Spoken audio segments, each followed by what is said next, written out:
Quand tu arrêtes un fourgon, il faut vraiment que tu sois très très calme dans ta tête. Très très calme. Quelqu'un qui a le sang chaud, généralement il y a des morts. Tout commence comme dans un film. Un fourgon contenant plus de 3 millions d'euros passe en pleine campagne.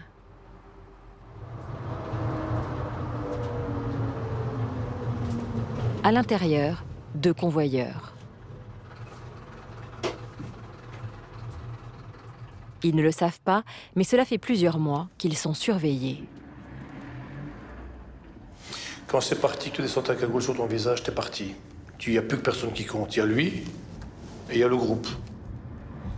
On fonctionne, on a le chrono. Quand c'est parti, c'est fini.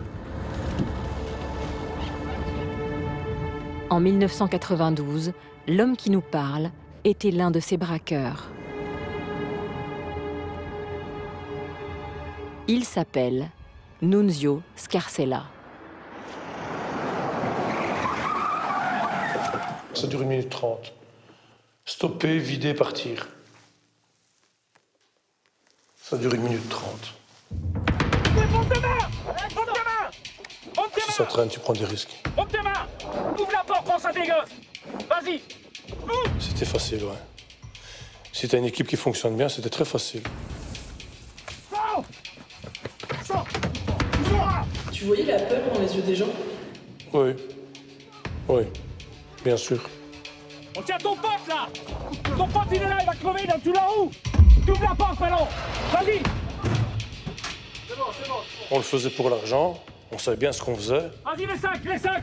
Quand tu prends un fourgon, quand tu l'ouvres, et qu'à l'intérieur, tu trouves 4-5 millions d'euros, c'est quand même mieux que si jamais tu te fais une banque et que tu prends 600 000 euros. 700 000 euros, si tu les as.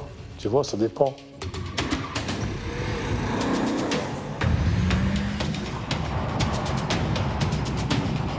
De la fiction à la réalité, il n'y a parfois qu'un pas.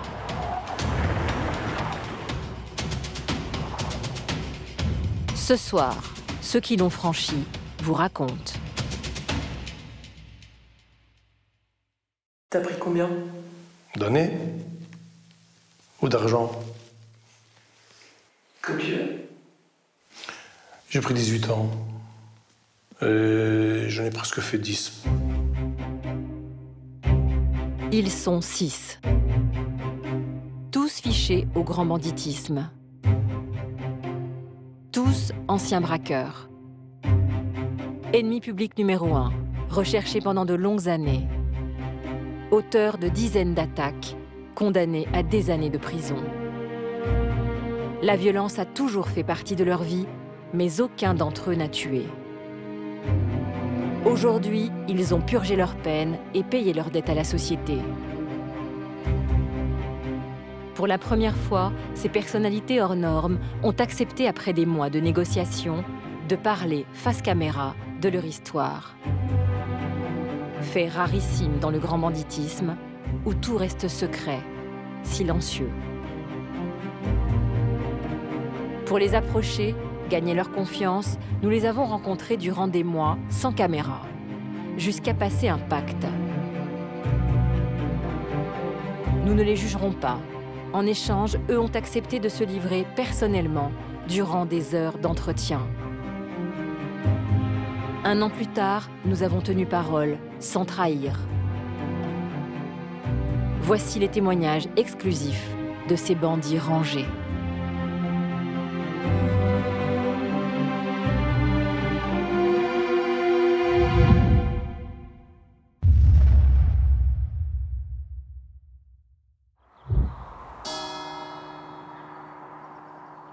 C'est ici, à Binche, petite ville tranquille de 30 000 habitants en Belgique, qu'un homme a choisi de s'installer pour faire oublier son passé. On met du jus, vous dormez, je m'endors aussi. On dirait que je regarde des images en arrière. Allez! Allez, pompe, direct! Ah! Allez, ah! Hop là! Nunzio Scarcella se fait appeler Dino. Il est le directeur de cette salle de sport très à la mode et coach sportif pour cadres supérieurs en demande d'exercices violents. Wisgo, allez, Wisgo qui reste, on est dessus, ouais. Ça fait du bien. Abdos, ça fait du bien, tu vas pomper. Ils doivent obéir, ils doivent subir. Le premier cul que je vois en l'air, je frappe dessus. Si je ne le fais pas, ils croient que je les aime pas. C'est pas vrai? Hein, Mirko? Oui. Si je suis pas méchant, vous croyez que je vous aime pas? Non. Voilà. Allez, vous travaillez. Mais si ses élèves tapaient son véritable nom sur Internet, ils découvriraient que l'homme qui leur crie dessus ne se force pas. Dans les années 90, Nunzio Scarcella était l'un des braqueurs les plus recherchés de Belgique. Tournai était le théâtre d'un hold-up particulièrement violent. D'un coup, on a vu des gens sortir cagoulés et ça a tiré dans tous les coins, quoi. Donc, Fiché au grand banditisme, réputé dangereux, il serait l'auteur de dizaines d'attaques de fourgons à l'explosif et de hold-up avec prise d'otages. J'étais violent. J'étais violent. Je ne peux pas dire d'avoir honte de ce que j'ai fait. J'ai pas honte de ce que j'ai fait. C'était un choix. À un moment donné, je me fais un choix. L'argent, c'est bien l'argent, bien sûr. Quelqu'un qui ne fait pas le bonheur, ça aussi, ça me fait bien sourire. Ça ne fait pas le bonheur. Pourquoi ça ne ferait pas le bonheur? Tu préfères être pauvre et crever de faim, t'as raison. C'est ton choix. Mais une fois, il y a un mec plus âgé, bien plus âgé que moi, il me fait, gamin, si tu veux gagner de l'argent, il faut travailler. Ouais, chouette. Mais si tu veux vraiment être riche, t'as vraiment intérêt à faire autre chose. Tu vois? C'est pas moi qui l'ai dit, c'est un vieux. L'histoire de Nunzio Scarcella est celle d'un homme en colère, animé par un violent désir de revanche sociale. Tout commence dès l'enfance, ici dans l'un des quartiers pauvres de Charleroi. C'est mon quartier, ça. C'est magnifique, non? Excusez-moi que ça marche dans un patelin de merde, hein. Bien sûr que ça marche pas. Et mon copain il habitait là, il est mort, lui. Il est mort en prison. Si tu faisais pas la pute, tu faisais le voleur. Si tu faisais pas le voleur, tu faisais le tox. Mais bon, je n'ai pas connu beaucoup qui sont passés à l'université de chez nous. Ils sont morts jeunes, mais ils ne sont pas morts universitaires, ça c'est sûr. Aujourd'hui encore, Charleroi est désigné comme le quart-monde de la Belgique, territoire à l'arrêt, laissé à l'abandon. Lorsque ces usines ont fermé, Nunzio avait 2 ans. À l'époque, son père y travaille comme maçon. Il meurt brutalement à 27 ans, laissant ses 2 enfants sans ressources, avec leur mère démissionnaire. J'étais élevé par nos grands-parents, mon petit frère et moi. Notre mère était très absente, ouais. Très, très absente. Non, pas bon. Pas bon. Maintenant, encore une fois. C'est quoi, pardon? Elle n'a pas fait son job. Elle n'a pas fait son job de mère. Si je devrais la décrire, c'est pas une bonne personne du tout. Malgré sa belle tête devant les gens, c'est pas une bonne personne du tout. Non. Non, non, non. Non. Rien. Nunzio se construit seul, sans repère. L'enfant qu'il était bascule alors dans la délinquance.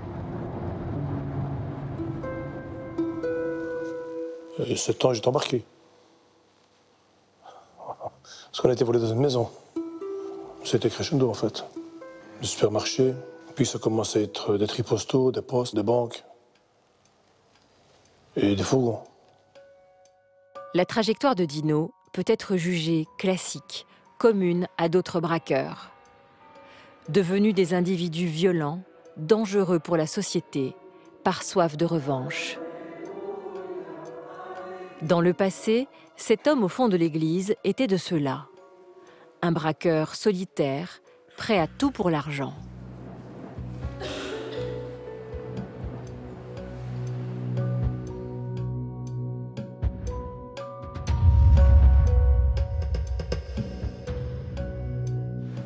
J'étais méchant, oui.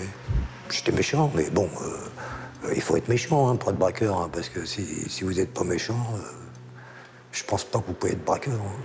Pas moi, je pense comme ça. Bon, jamais tué personne, mais enfin, bon, quelquefois, on est obligé de distribuer un peu de violence. Hein. Donc, c'était... voilà. Mais bon, ça me gênait pas. Hein. Je te vois sortir ton portefeuille et tout ça. Je t'attrape, je te... Donne-moi tout, sinon je te fracasse. Déjà, je te fracasse. Un peu. Et après, je te prends. J'ai fait ça, moi. Qui pourrait imaginer que cet homme de 70 ans, à l'allure si pieuse, membre respecté de la paroisse de Rambouillet, a fait plus de 30 ans de prison et fut même condamné à mort pour plus d'une centaine de braquages. Et pourtant, tout est vrai. Dans les années 70, Gérard Serin était connu dans le milieu et fiché comme l'un des braqueurs les plus actifs de la région parisienne. Son terrain de jeu, les banques et les salles de coffre. À l'époque, les victimes n'étaient que des obstacles entre lui et le magot. Moi, je surveillais les gens. Hein. S'il y en avait un qui bougeait, je lui dis écoute, tu restes tranquille parce que sinon, tu vas avoir un problème. Tu vas voir, je vais t'en mettre une dans le bide, tu vas comprendre. Hein. Et puis là, je vous dis ça tranquillement, mais quand vous criez un peu, hein, c'est pas la voix. Bah voilà, tu bouges, je t'allume, mon petit, hein, reste tranquille, tu vas voir sinon. Voilà, par exemple. Tout le monde crie. Ça peut arriver, ouais, au début. Ça va se passer d'une manière, si c'est bien fait, que personne ne va se rendre compte de rien à l'extérieur. J'ai fait des hold-up dans plein Paris, à Opéra ou sur les Champs-Élysées, à 9h15 du matin, 9h30 du matin. Hein. 9h30 du matin, à 20 mètres de la banque, il y a les flics. Les gendarmes, ils sont là. Hein. Quand vous rentrez, il n'y a rien à foutre du flic, hein. Vous comprenez? Dépêche-toi, dépêche-toi! Dépêche-toi, dépêche-toi, dépêche-toi! J'ai fait du braquage, on partait en métro ou en bus après, moi. Et voilà, ça s'apprend, hein. Tout ça. Faut faire l'entraînement, hein. Vous savez, le braqueur, il attend, il espère qu'il n'y aura jamais personne dehors. Si vous avez préparé votre dégagement bien comme il faut, normalement, il ne vous arrive rien, hein. Attrape pas. À cette époque, Gérard a 24 ans. Jusqu'ici, il était une petite frappe, un petit voyou. Après des années de cambriolage, l'appât du gain le rend vorace. Il braque jusqu'à 3 fois par semaine, en toute impunité. Voilà. Vous en avez fait combien des hold-up? Oh là là, beaucoup. J'ai fait beaucoup d'hold-up, beaucoup de halls. J'ai fait beaucoup de ça. Ouais, une quantité énorme. Ça, c'est... Si Gérard ne compte plus ses hold-up, un autre voyou fut lui aussi un boulimique du braquage. Mais sa particularité est rare dans le grand banditisme. David dit avoir toujours agi sans armes et sans violence. Je m'appelle David Desclos. Et je ne peux pas calculer combien de cambriolages j'ai fait, combien de délits j'ai pu commettre. Pour moi, c'est incalculable. À Caen, dans le Calvados, David Desclos est connu depuis l'âge de 8 ans pour des vols et des braquages à répétition qui laissent encore certains petits commerçants sous le choc. Pendant des années, cet ancien voyou et sa petite bande se sont acharnés sur le centre-ville. À chaque fois que je descends dans le centre-ville de Caen, j'ai des souvenirs depuis mineur. On a tout fait ici, on les a quasiment tous cambriolés, que ce soit entre midi et 2, le soir. Quasiment tous les commerces, ils y sont passés. Pharmacie, pressing, boucherie, bijouterie. Des années 90 à 2000, David est reconnu par les services de police comme étant l'auteur de plus de 250 braquages dans la ville. Là, par exemple, le tabac est là oui, un peu plus loin aussi. Là, toute la série, là, tout. En pleine fête de la musique, c'était noir de monde et tout, plein de monde. Et nous, voilà, les gens faisaient la fête et nous, on cambriolait le magasin qui est là-bas de vêtements de luxe. On disait pardon, les gens dansaient, chantaient, rigolaient, criaient, ça faisait de la musique partout et nous, on pensait qu'il y a un truc, c'était dévaliser.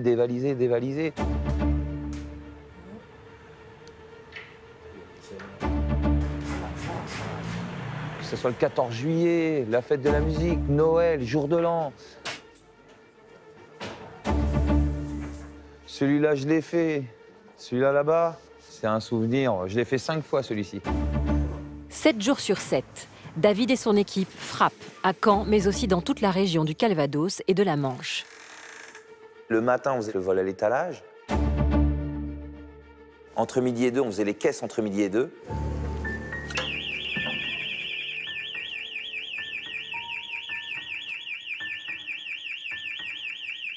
Par midi, il fallait qu'on se tape au moins 3 ou 4 tiroirs caisses, quoi. Des fois, on tombait sur 500 €, des fois, c'était 1000 €, des fois 2000 €, 3000 €. Ça dépendait des coûts.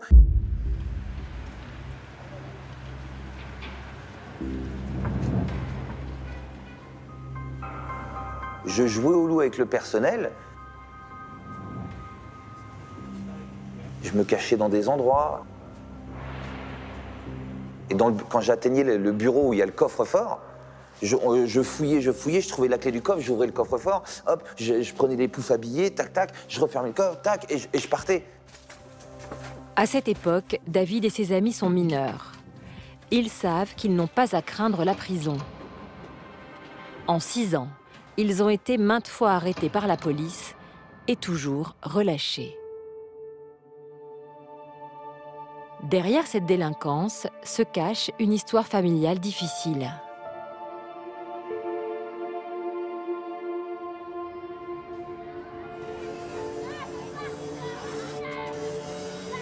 Direction la Cité, au 43 de la Pierrezée, l'un des quartiers défavorisés de Caen. L'argent volé n'est pas pour lui. Il est chaque soir déposé ici à sa mère pour permettre à ses frères et sœurs d'avoir de quoi manger. Je suis un fils de pauvre, de très pauvre. Mon père était pauvre, alcoolique, au chômage. Il volait, il faisait de la prison, beaucoup pour bagarre. Il était très violent pour la bagarre. L'alcool le rendait violent. À la maison, il n'y avait rien. Le peu de meubles que ma mère, elle essayait de construire ou quoi, les huissiers nous les emmenaient. On rentrait de l'école, il y avait le peu de vaisselle qu'on avait par terre, plus de meubles, ma mère en larmes. Les premiers ingrédients sont là. Ça excuse pas tout, mais dans notre tête, il n'y avait qu'une solution. C'était de faire ce qu'on avait appris depuis tout gamin. C'était d'aller voler, d'aller chercher l'argent là où elle est. Des petits larcins au grand banditisme, il n'y a qu'un pas. Dès ses 18 ans, David passe aux banques. Il est incarcéré pour la première fois à 20 ans, en 1993, à la maison d'arrêt de Caen, où il purge 4 mois fermes. Mais cette première peine ne l'arrêtera pas. David récidivera 6 fois. Au total, il fera 10 ans de prison. La police l'arrêtera définitivement juste avant qu'il ne commette son plus beau casse. Il a alors 34 ans. Les 2 compères ont été arrêtés dans la nuit de mardi à mercredi au siège régional de la Société Générale. La police les accueillit à la sortie d'un puisard, à partir duquel ils tentaient de rejoindre la salle des coffres. Quand ils ont vu le tunnel, là, ils sont tombés fous. Je me souviendrai toujours d'un policier, il est venu vers moi, il m'a dit « Comment vous avez fait pour creuser un tunnel à cet endroit-là? Avec le boulevard, les voitures, la vie qu'il y a autour, vous avez des complicités dans la police, c'est pas possible, c'est impossible, comment ?» C'est con à dire, mais c'est jouissif. C'est con. À l'heure où je le dis aujourd'hui, je rajoute le mot « con », parce que tu n'as pas de sous, on est très pauvres, et tu te retrouves en train de faire ça. Tu mets toute ton intelligence, ton culot, ton talent là-dedans, et tu épates tes copains en même temps. Tu montres à tes copains comment t'as fait. Ils te regardent comme un dieu, comme le roi des voleurs. Après avoir passé 20 ans de sa vie dans la délinquance, David n'a jamais rechuté, mais fréquente toujours le milieu. Par habitude ou par amitié, l'ancien voyou n'a jamais réussi à totalement couper les ponts avec les anciens amis. Mais j'ai le souvenir de lui, il venait par exemple même sur un coffre-fort et le matin il repartait à l'école. Ils ont jamais mis un pied en prison, tu vois. Et j'ai même été déçu de pas vous voir à un moment. Je vais les mettre à arriver, ça arrive. Moi je dis toujours faut partir, faut quitter le quartier et tout ça parce que il peut y avoir des moments où on te propose des choses et quand ça va pas dans ta vie, tu as des problèmes financiers, tout ça, ça peut aller très vite à rechuter ou voilà. Et bon, c'est pour ça que comme j'ai essayé de le dire, c'est comme une drogue, t'es là, et donc faut partir, faut esquiver, voilà. Le grand banditisme est une famille avec des valeurs et des codes bien particuliers. Des codes que l'on se doit de respecter. à la vie, à la mort. Cela s'appelle la loi du milieu. Je ne vais pas dire un code d'honneur, parce qu'un code d'honneur, je le laisse aux militaires et aux soldats. C'est des gens qui sont professionnels, ils font quelque chose de propre, quelque chose d'honorable. Mais il y a un code, il y a une déontologie, on va dire. C'est peut-être plus le mot, il y a une déontologie. Être loyal, fidèle, ne pas balancer et couvrir en cas de problème. Toutes ces règles font et construisent un bandit. Ça veut dire que si mon part à 3, il y a quelqu'un qui meurt, ben, c'est pas divisé par 2. Tu divises toujours par 3 et tu portes l'argent.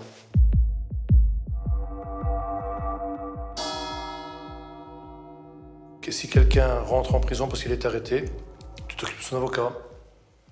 Si sa famille a besoin, tu t'occupes de la famille. S'il faut te lever à je ne sais pas quelle heure pour accompagner la famille à la visite, tu le fais. C'est du respect, c'est un code, c'est des règles. C'est des règles.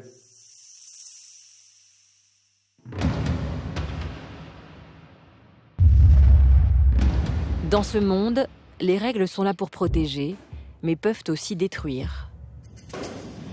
Car les braqueurs ne sont pas des justiciers.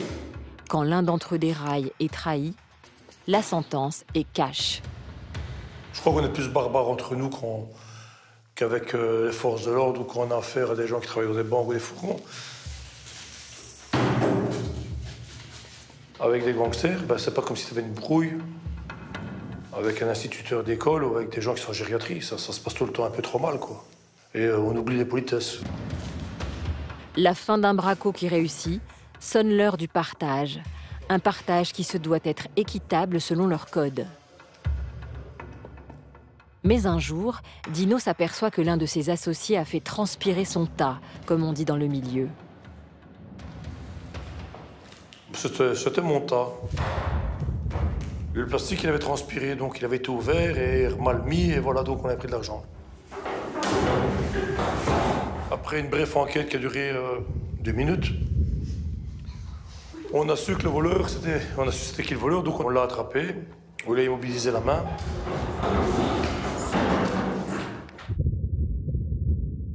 C'est pas le principe de l'argent. Tu dois comprendre que quand tu peux pas voler dans ton nid, tu peux pas faire ça. Ça, c'est pas une question d'argent, ça. C'est pas une question d'argent. Et pendant que mon copain lui expliquait que c'était pas bien en le tenant bien comme il faut, et il était droitier, donc on a pris un marteau et je lui ai cassé sa main avec un marteau, tu vois. Beaucoup de fois.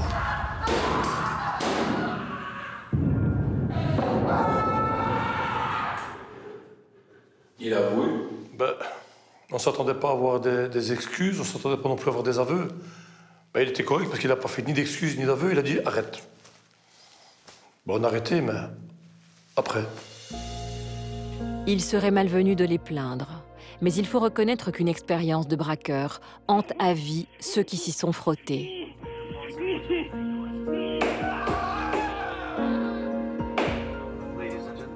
Je serai jamais comme les autres. Je serai jamais comme les autres. Je serai toujours sur un fil, tu sais. Je me sens pas marqué au fer rouge, je me sens pas. Je suis tout sauf une victime. Ça va, mais je connais mes limites, je sais ce que je peux et je sais où je peux pas faire, c'est tout. C'est pas... Cela fait 10 ans que Dino mène une vie rangée, sans récidiver. Tout n'est que souvenir, à une exception près.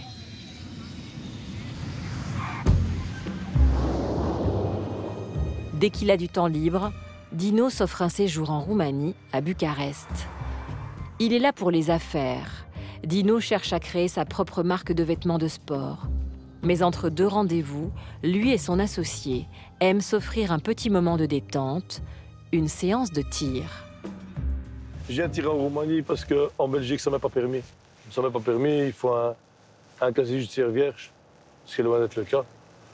Et ici, tu demandes une pièce d'identité. Ils sont un petit peu plus intelligents, plus souples, on va dire. Pendant que je fais ça, ça me vide. Tu te concentres, je fais quelque chose que j'aime bien. Je le fais légalement, en tout cas. Et je tire pas sur des gens, je tire sur des cibles. Ça reste, c'est sportif, quoi. En France, tirer à la Kalachnikov, même dans un stand de tir, est formellement interdit.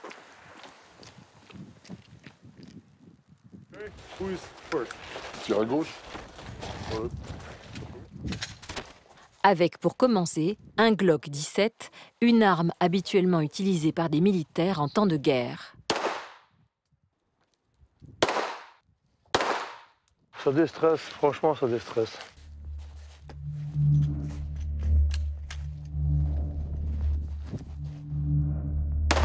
Quand tu prends un fourgon, quand tu l'ouvres, on est équipé professionnellement, on n'est jamais monté avec rien d'artificiel.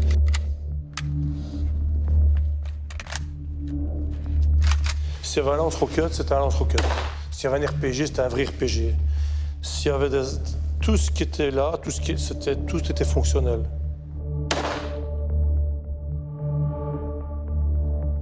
Mais une fois qu'il était stoppé, quand je descendais, je mettais en joue. S'ils n'ouvraient pas, je tirais. Et une fois que le fourgon est ouvert, quand tu vois le visage des convoyeurs, la terreur, la stupéfaction, qui se posent des questions, et je peux le comprendre, qui se posent des questions, est-ce qu'ils vont nous abattre, est-ce qu'on va mourir maintenant? C'est humain. Mais j'ai pas d'animosité vis-à-vis du convoyeur, il fait son taf, donc tu nous donnes ce qu'on a demandé et c'est bon, c'est tout. Dans la bouche de Nunzio Scarcella, une attaque de fourgon semble ordinaire, presque banale. Et pourtant, les armes et les explosifs utilisés à l'époque sont les mêmes qui ont tué lors des attentats de Charlie Hebdo et du Bataclan en France.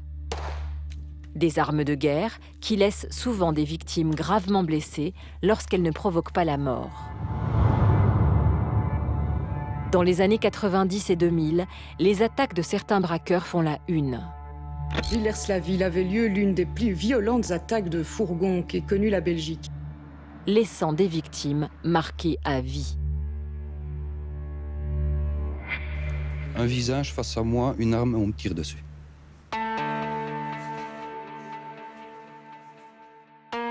C'est pas simplement des blessures physiques, hein. Moi, j'ai vu dans ma carrière des guichetières de banque qui ont eu le calibre sur la tempe ou parfois dans la bouche pour les amener aux salles des coffres et qui sont sans jamais remis. C'est pas un fait anodin pour une victime. Une victime, quand on a préparé le petit déjeuner à ses enfants et se retrouver derrière son comptoir et se retrouver avec des mecs encagoulés qui vont crier tellement fort, qui vont peut-être tirer des coups de calibre pour faire peur. C'est jamais anodin. Ça, pour une personne, ça, ces personnes-là, elles n'ont rien demandé, elles. Elles n'ont rien demandé, elles ne sont pas préparées comme les voyous quand eux se préparent pour aller sur des braquages. Au mauvais endroit, au mauvais moment. Voici le seul tort de ces victimes. Car face à elles, les braqueurs ont en plus des armes, une détermination qui se soucie peu des états d'âme. Leur seul objectif, l'argent. Vous avez volé combien durant votre carrière? Combien de millions? Oui, j'ai pas calculé. J'ai pas calculé. Hein. Tu sais, un bandit, c'est pas un comptable. C'est pas un comptable. C'est pas un mec qui... tu vois, tu comprends? C'est pas un mec qui calcule ce qu'il a gagné. Il sait qu'il a pris ça, là. Je te dis, il y a même des trucs, je me rappelle même pas. Peut-être 6-7 millions d'euros. Personne ne bouge là! Fermez vos gueules! Hé! Dis la caisse! Ouvre le coffre! Prends l'argent! Vas-y, prends l'argent! Remplis le sac là! Vas-y! La caisse! Dépêche-moi! Bouge pas moi! Le magot, le pactole, l'artiche, le grisby, l'argent. Voilà ce après quoi court le braqueur. Aveuglé par le désir brûlant de posséder, d'être riche, il cherche à avoir toujours plus et à faire le casse du siècle. T'as tout avec l'argent. T'as tout. Tu comprends? T'as passé ta jeunesse dans le quartier bidonville, t'as envie de découvrir les sports d'hiver, les belles plages du monde. Bah, le bandit, c'est un flambeur. Tu bouffes 30-40 000 euros par mois, vite fait, hein, t'as rien vu. Hein. Tu comprends? Donc il faut y aller au chagrin, sortir le bouté. Et puis c'est l'argent facile, elle te brûle les doigts, tu la dépenses aussi vite que tu la gagnes. Mais je les ai eus, hein. Je les ai gaspillés. Plus j'ai reçu, j'ai gaspillé, puis j'ai beaucoup plus, j'ai gaspillé. Et alors arrive toujours la question, qu'est-ce que tu as fait de cet argent-là? Comment tu as fait pour gaspiller cet argent-là? Celle-là, si je n'ai pas entendu 10 fois, c'est que je l'ai entendu 100 fois. Donne-moi-le, tu vas voir comment je le gaspille, ça va vite. Donne-moi l'argent, tu vas voir, je vais très très vite. Les années 90 et 2000, âge d'or du cash, font du hold-up l'infraction reine du grand banditisme et défraient sans cesse la chronique. Les casses atteignent des sommes folles. Les vols à main armés affichent des chiffres records, avec plus de 5000 attaques par an. L'Office central de la lutte contre le crime organisé reçoit l'ordre d'arrêter à tout prix ces braqueurs de haut vol. Jean-François Mogard, ex-chef de groupe de l'Office central de répression du banditisme, est à la tête des opérations. En 95 à 2000, ça tape à foison, à profusion. Il y a une synthèse de faits, de fourgons blindés qui ont tapé pratiquement entre 1 et 2 par mois. Donc c'est colossal. Et en fait, ils ne pouvaient pas s'empêcher de taper. Ils aiment trop ça, se mettre en tenue, se mettre les combinaisons, se mettre leurs armes, avoir les titines, les gilets pare-balles, et puis cette espèce de fourmilière avec les bloqueurs de machin, les trucs, tout un film, quoi. Un film, ils sont spectateurs de leur propre film. Comme dans un film, chaque détail compte. Dans les années 90, l'ADN marque un véritable tournant dans les enquêtes de police. Mais encore une fois, les braqueurs de haut vol s'organisent et frappent sans laisser de traces. Impossible de mettre des noms sur les attaques.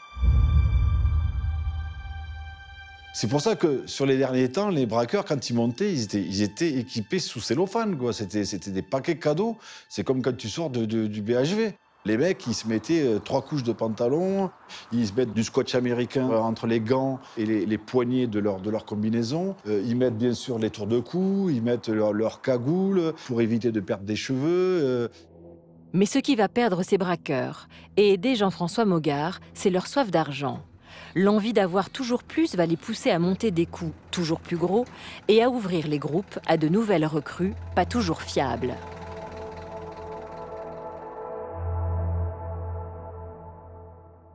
Ils sont passés par des fournisseurs de voitures volées. Ils sont passés par des réseaux qui leur ont fourni les armes. Et ça, tu prends des risques. Et ça, forcément, c'est des prises de risques parce que un voyou de moindre importance qui va se faire serrer par des services de police, il va dire « moi, j'ai volé des voitures ».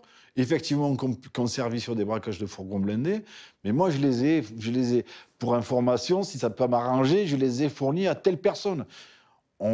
C'est un jeu de piste, on va travailler, on va arriver sur le maillon qui suit, et tout d'un coup, on a des noms. Des noms qui donnent lieu à des écoutes, à des filatures, et qui permettent de démasquer des réseaux. Et là, on va pouvoir les arrêter avant leur passage à l'acte. Et pour les cueillir, il faut les prendre en flagrant délit. Les équipes de police vont arrêter les braqueurs dans ce que l'on appelle des lieux conspiratifs. Des lieux de préparation totalement confidentiels juste avant le braquot. Le braqueur, il va se mettre au vert au moins 2 jours avant de taper l'objectif, justement pour éviter d'être repéré ou, si jamais on travaillait sur lui, d'être pris en filature par des services de police. Les petites mains ont balancé. Un gros coup de filet commence et c'est toute une génération qui va tomber. Ces braqueurs ont enfin un visage et l'un des plus connus est celui d'Antonio Ferrara, dit Nino. La réponse de la justice sera sans pitié. Ils sont en vol avec armes, en bande organisée. La bande organisée, c'est un facteur aggravant. Donc c'est un tarot, ça t'arrive déjà.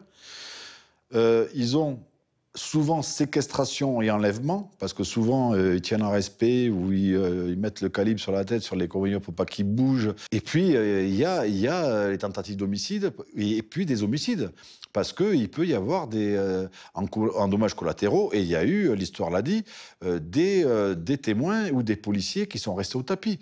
Donc la somme de tout ça, c'est des peines criminelles qui peuvent aller jusqu'à des peines de sûreté de 22 ans, voire 30 ans s'il y a des homicides ou des homicides volontaires, quoi. Des peines lourdes qui eurent pour conséquence de mettre la plupart des braqueurs à l'ombre pour longtemps. J'ai mis 10 années de ma vie à l'ombre. J'ai quelques séquelles. Des fois, c'est la nuit. Des fois, c'est au petit matin quand je me réveille. Et je ne sais plus si je suis encore en prison ou dehors ou quelque chose d'atroce, quoi. Tu vois, tu t'es en prison. Les gens, l'extérieur, voient la prison comme, ouais, de toute façon, c'est l'hôtel. Ben ouais, ben vas-y à l'hôtel. Vas-y à l'hôtel. Tu verras si c'est vraiment l'hôtel. C'est un mouroir. Bonjour. En prison, ces braqueurs ne sont pas des détenus ordinaires.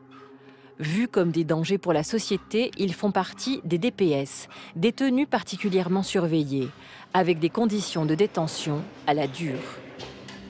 La prison, c'est noir. Hein. En fait, c'est ça.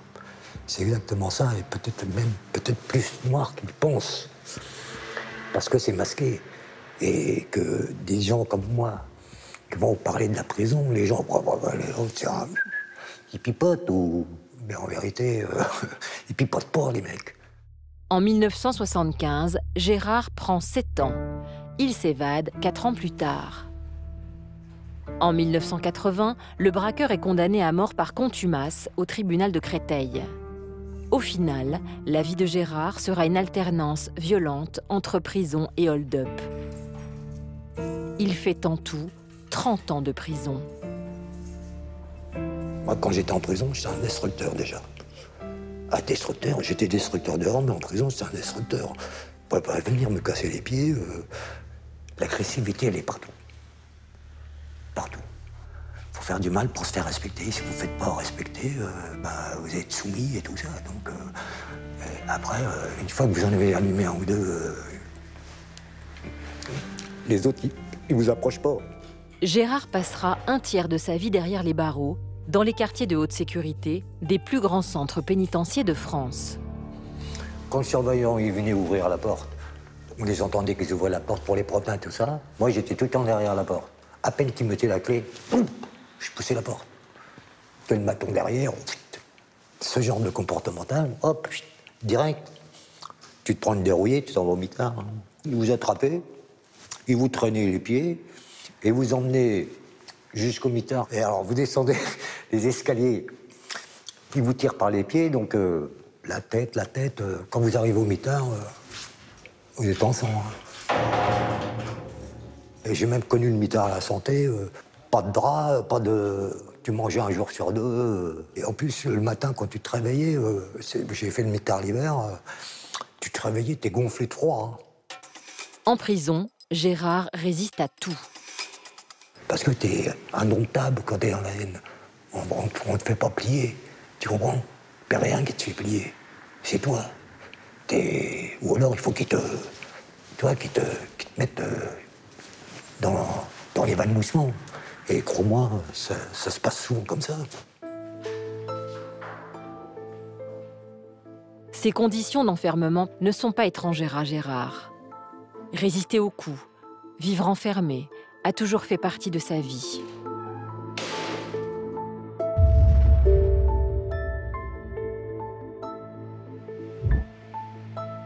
Dès son plus jeune âge, bien avant de devenir un voyou, l'enfant qu'il était a grandi aux côtés d'un père violent et d'une mère alcoolique.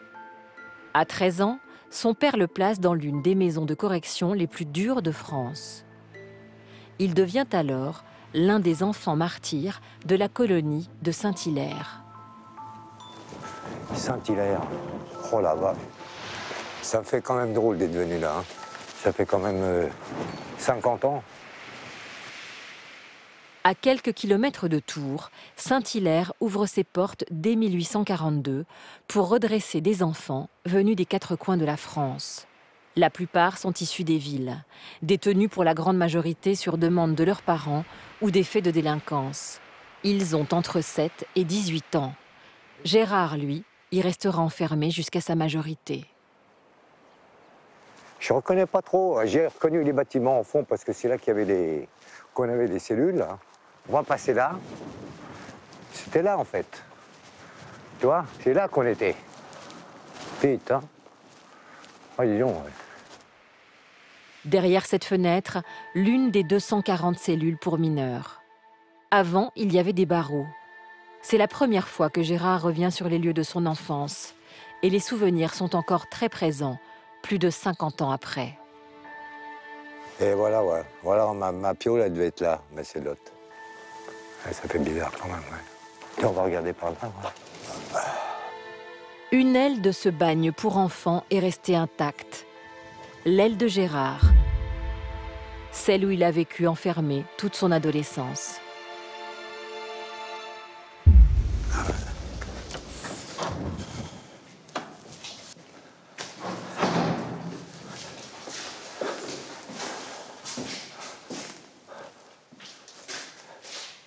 Alors, les portes ouvertes comme ça, c'était le matin. Tout le monde au pied de la porte. Le mec, il passait, qui regardait. Là, ça me remonte vachement, hein, en fait. Cet homme dont parle Gérard était le directeur de la maison de correction. Figure d'autorité violente que ces petits prisonniers de l'époque n'ont jamais oublié. Je me rappelle toujours du bonhomme. Il s'appelait Manchou. Si votre bouton n'était pas attaché, là, ou si vos chaussures n'étaient pas... Il avait un tuyau en plastique vert, là, vous savez, l'arrosage, là. Tu ne voyais pas arriver, le truc, hein. Il se fait, hop, sortez des rangs. Et passez, bang. C'était lui le plus à craindre, en fait. Les autres, bon, mettaient des gifs ou des trucs comme ça, mais les avec son tuyau, t'assommais la gueule. T'es tabassé, quoi, c'est tout. Tu peux pas te défendre, de toute façon. Parce que quand tu commences à te défendre, il se pointe à 10, il te fracasse ta gueule. Jusqu'à temps que tu... Voilà, que tu bouges pas, c'est tout. Alors que Gérard vit le pire pour un enfant, les surveillants lui annoncent froidement la mort de sa mère. Un drame qui le marquera à vie. Elle est morte sous les coups de son père. Je pleurais, je pleurais. J'étais mal à l'intérieur. Ça me vivait à l'intérieur de moi. Même à mon père, je lui disais, c'est pas la peine de m'écrire. Il m'écrivait toute la semaine, lui. Je disais, c'est pas la peine de m'écrire, hein, t'as tué ma mère, c'est pas la peine. Hein, ça détruit l'être. Quand vous êtes en confrontation avec la violence et... C'est le petit, quand t'es petit, qui est comme ça, donc après ça t'habite tout le temps. Ça te lâche pas, ça te lâche pas, ça te lâche jamais. La haine, c'est terrible, hein. C'est pas... ça rigole pas. Après 3 ans d'enfermement, Gérard sort à sa majorité, diplômé d'un CAP de tailleur de pierre. Un diplôme qui ne lui servira pas. Mais ce qu'il garde à jamais gravé, en lui, ce sont des séquelles affectives graves, irréversibles et dangereuses pour les autres. Gérard aura passé plus de la moitié de sa vie en prison. Il vit libre seulement depuis ses 64 ans.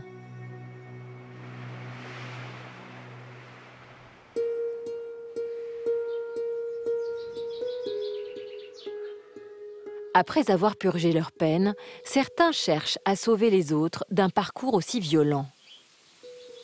C'est le cas de David.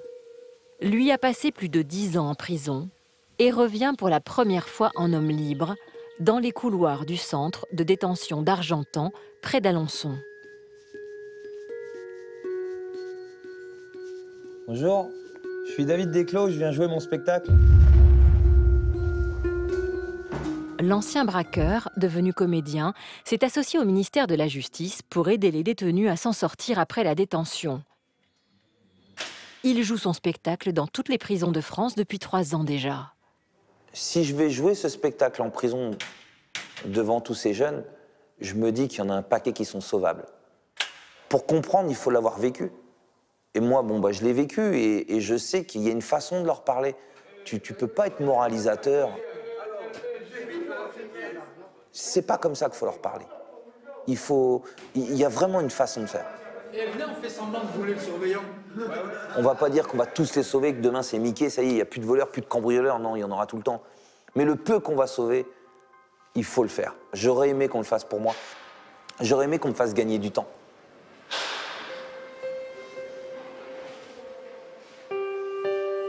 J'aurais aimé qu'on me fasse comprendre ce que j'ai compris à l'heure d'aujourd'hui. Le temps n'a pas de prix. Quand tu vois ces pauvres gamins qui sont en prison, qui ont 18, 19, 20 ans, 30 ans, et qui foutent leur vie en l'air. Donc, il faut le faire. C'est inexplicable. Je l'ai ressenti comme ça, je le ressens. Je dois le faire. Face à lui, David a un public difficile à conquérir. Rares sont les occasions où détenus et surveillants se retrouvent dans une salle commune. Vous êtes prêts? Alors c'est parti! Une grande partie de son spectacle est consacrée à la vie en prison, l'isolement, les évasions et les parloirs. Sa femme arrivée derrière le mur. Pozzo! Pozzo! Tu m'entends, Pozzo? C'est elle, David!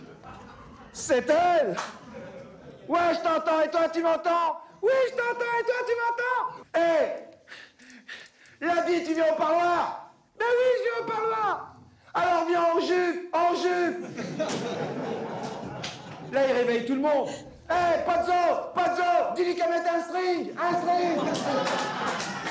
Dans tout ce qu'il dit, oui, je m'évade complètement dans ma tête. Ouais. On est derrière les barreaux, mais dans ma tête, là, je suis dehors. Et après, il lui dit... Vends le chien et envoie-moi 200 balles! Vends le chien et envoie-moi 200 balles! Mais je l'aime, le chien! Non, on n'a plus de thunes! Vends le chien et envoie-moi 200 €! Pour offrir un peu d'oxygène aux détenus, c'est le directeur de la prison qui a autorisé la visite de David. Il est en train de nous raconter la vie de la prison, mais enfin, c'est du réel, c'est du vécu, donc c'est pour ça que ça marche aussi mieux avec les détenus. Tu t'approches, bois! Et quand le surveillant il arrive, Il ne ment pas à son public, il ne ment pas non plus à l'administration, qui vit aussi tous les jours la surpopulation, qui vit tous les jours les difficultés de détention. Tout est vrai, et c'est raconté de telle manière. Vous voyez, ça plaît. Le spectacle, parce qu'il y a des applaudissements. Bravo. C'est un succès. À la fin de son spectacle, David reste à l'écoute pour faire passer son message de réinsertion. Si c'était à refaire, est-ce que tu le referais? Non, en sachant ce que je suis aujourd'hui, dès jeune, j'irai dans la voie honnête. Et je te jure que je mens pas. Pendant ces 4 ans d'incarcération, comment votre femme a-t-elle fait pour rester aussi forte? Bah, je pense que c'est déjà l'amour. Moi, je dis toujours qu'une femme amoureuse, elle peut déplacer des montagnes. Et moi, c'est pour ça que je veux leur rendre hommage. Parce que nos mères, nos femmes, tout ça, elles sont très courageuses. Et ce qu'elles font pour venir nous voir, les kilomètres qu'elles font, on peut être transféré dans le sud de la France, on peut être partout. Elles déplacent, nos femmes, même nos pères, hein, nos familles, déplaceraient des montagnes. Dans la vie de David, sa femme Nora n'est jamais loin. Depuis sa sortie, elle a cessé de travailler pour le soutenir et veiller sur sa réinsertion. Car si aujourd'hui David est entouré d'une famille unie et vit un quotidien ordinaire avec ses 3 enfants, c'est grâce à sa femme et sa sœur cadette, Katia, qui ne l'ont jamais lâché. Bah, j'ai fait avec, en fait. Hein. C'est même pas costaud, une question d'être costaud ou de courage, etc. C'est qu'il n'y avait pas le choix, donc il faut faire, quoi. Surtout quand j'avais les enfants, il n'y avait pas le choix. Hein. Fallait, Je me suis posé des questions, c'est normal, parce que sinon ce serait complètement... comment dire, inconscient, et donc je me posais des questions évidemment, mais honnêtement j'ai jamais pensé ni à la première peine ni à la deuxième partir. Ça vaut le coup, quoi. Ça vaut Bah, le coup j'avais confiance en lui, je savais que qu'il se plantait dans sa façon. D'ailleurs je lui disais au départ, tout début qu'on était ensemble, je lui disais t'as beaucoup de qualités, t'as beaucoup... Ton seul gros défaut, c'est d'être malhonnête, en fait. Et si tu étais honnête, ben, tu pourrais être... pas parfait, mais très bien, quoi. Je vais pas dire que ce serait l'homme parfait, mais... Le regard des autres, il est dur quand t'es femme de tolard? Alors... La société? Oui. Enfin, je sais pas. Parce que moi, quand il était en prison, ma famille était au courant. Mais mon entourage professionnel ou amical n'était pas au courant. Personne n'était au courant. Pourquoi avoir fait ce choix? Tu peux rien dire? Et je voulais protéger les enfants. Je voulais pas que... comment dire?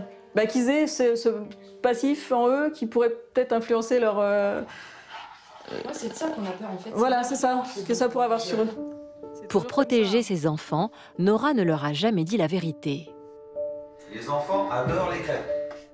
Amel, 14 ans, Sacha, 10 ans, et Théo, 8 ans, ont vu leur père aller et venir, s'absenter pendant de longues périodes, sans jamais vraiment savoir où il partait. Et on allait le voir que quand on était bébé, mais quand on dépassait genre 4 ans, il voulait plus qu'on vienne le voir parce que sinon on avait trop de souvenirs et il voulait pas qu'on ait des souvenirs d'aller le voir en prison en fait. C'est pour ça que quand il est allé en prison après, pour sa dernière peine je crois, je devais avoir 6 ans, j'étais en CP je crois. Il est parti comme d'habitude en voiture, enfin il est parti comme d'habitude, c'est juste qu'il est pas revenu le soir. Mais je savais pas où il était, moi je savais pas ce que c'était la prison donc... Il y avait des lettres qui me disaient qu'il était au zoo, qu'il travaillait au zoo. Donc pour moi, je ne m'inquiète pas s'il allait bien. Voilà. Un jour, Nora décide de dire la vérité à sa fille. À l'âge de 8 ans, elle apprend que son père n'est pas parti dans un zoo, mais est enfermé en prison. Un lourd secret à porter. Quand mon père était en prison, je ne voulais pas le dire à mes copains et copines parce que j'avais pas honte, mais j'avais peur du regard, de leur réaction quand voilà. Et aujourd'hui, tu l'as dit ou pas? Ce qu'il fait en ce moment, il s'est racheté entre guillemets et il a une nouvelle vie maintenant et c'est du passé donc je vois pas pourquoi je cacherais les choses. Il aurait pu faire autrement, mais il avait pas la bonne mentalité quoi.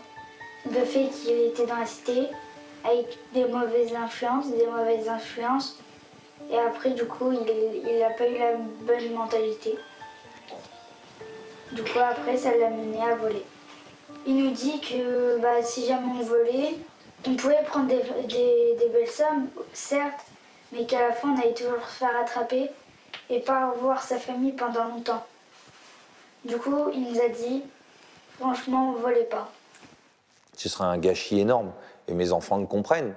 Ce que Nora et moi on a fait pour nous sortir de là, ce serait vraiment un gâchis que eux reviennent en arrière à sombrer dans cette délinquance. T'as pas envie de ça pour tes enfants, t'as envie que tes enfants ils travaillent dans un truc bien où ils s'épanouissent, où ils rentrent chez eux, ils sont avec leurs femmes, leurs enfants, ils profitent de leur liberté, de tout, une belle vie quoi, tu vois. Donner un jour de garde à vue ou de prison à un enfant, c'est un jour de trop, c'est pourri. Et je le souhaite à mes enfants. Et je le fais aussi dans les écoles, les collèges, les prisons, essayer de sauver tous ces jeunes des quartiers, essayer de leur dire à travers mon expérience, ne foutez pas votre vie là-dedans, ne gâchez pas votre culot, votre talent, votre intelligence là-dedans. Si David s'est trouvé sur les planches, entouré d'une famille solide, la réinsertion après de longues peines de prison s'avère difficile. Les risques d'exclusion professionnelle et de récidive sont de 80% à la sortie. Tourner la page, changer, passer du dedans au dehors sans violence, réussir à retrouver les siens et à devenir quelqu'un d'autre. Pour certains, le défi est terrible.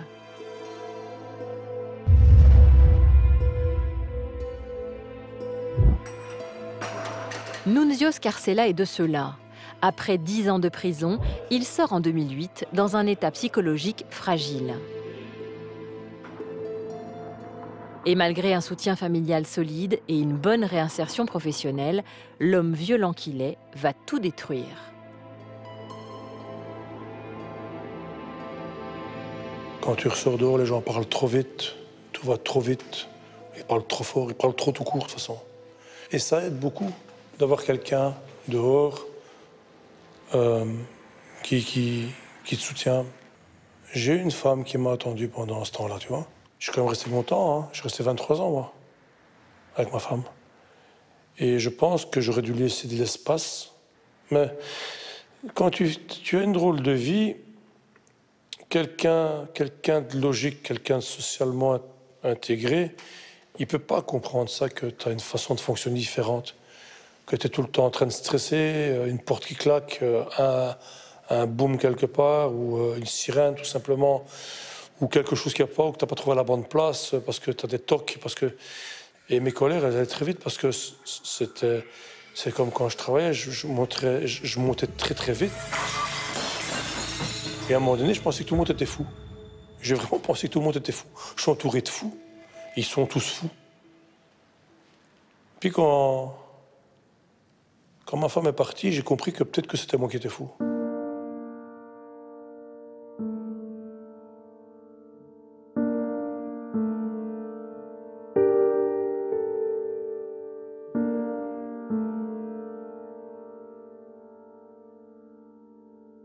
Ma famille était cassée. Alors après, à ce moment-là, j'ai eu le choix entre soit je me tire une bonne balle et je reste là. De toute façon, c'est fatigant, tu vois. C'est fatigant à la fin. Mais je suis vivant. Je suis vivant. Aujourd'hui, seule sa fille cadette lui a pardonné d'avoir laissé la violence envahir sa famille. Sa fille aînée, en revanche, n'a plus de contact avec lui. Ça ne l'a pas déstabilisé. Est-ce que ça l'a orienté? Peut-être bien, ouais. Elle est criminologue, ma fille. J'ai une fille qui est criminologue. Et qui vient d'Angleterre, tu vois. Sa sœur, à mon avis, elle fait du théâtre. Parce que, avec tout ce qu'elle me raconte, je crois qu'elle en fait du théâtre. T'es quoi, française, hein? Oui. Pour s'en sortir, Dino s'est inscrit dans un groupe de parole pour hommes violents et a commencé une thérapie. Aujourd'hui, l'homme qu'il était est en sommeil pour être un bon père et offrir à sa fille une vie stable. Ouais. Tiens, tu vas tourner un petit peu ainsi, puis tu mets le couvercle dessus. Tiens. On a des bonnes discussions. On se comprend pas toujours, mais on a des bonnes discussions. Maintenant, c'est quoi la bonne façon d'élever un gosse? Ça, c'est encore une autre histoire. Mais quand tu sais comment on ne doit pas faire, la mauvaise solution, celle-là, je la connais. Si ça peut passer mieux qu'avec moi, comment j'étais, enfin, ce que moi j'ai vécu, les oignons, ça rend sentimental. Non, je suis un sentimental. Je pense que ton père est un père comme les autres. Non. Mon père, avant, il volait, il braquait, il faisait plein de trucs qu'il ne pouvait pas. Pas comme d'autres êtres humains. C'est qu'il a changé et ça, je suis contente. C'est qu'il ait pu changer et qu'il n'est pas resté en prison. Tu l'aimes comme ça? Je l'aime beaucoup et qu'il soit allé en prison, ben, c'est pas grave pour moi. Bon, on est bon, là. Dino tient bon pour sa fille. Elle est son rayon de soleil et finalement sa plus grande richesse.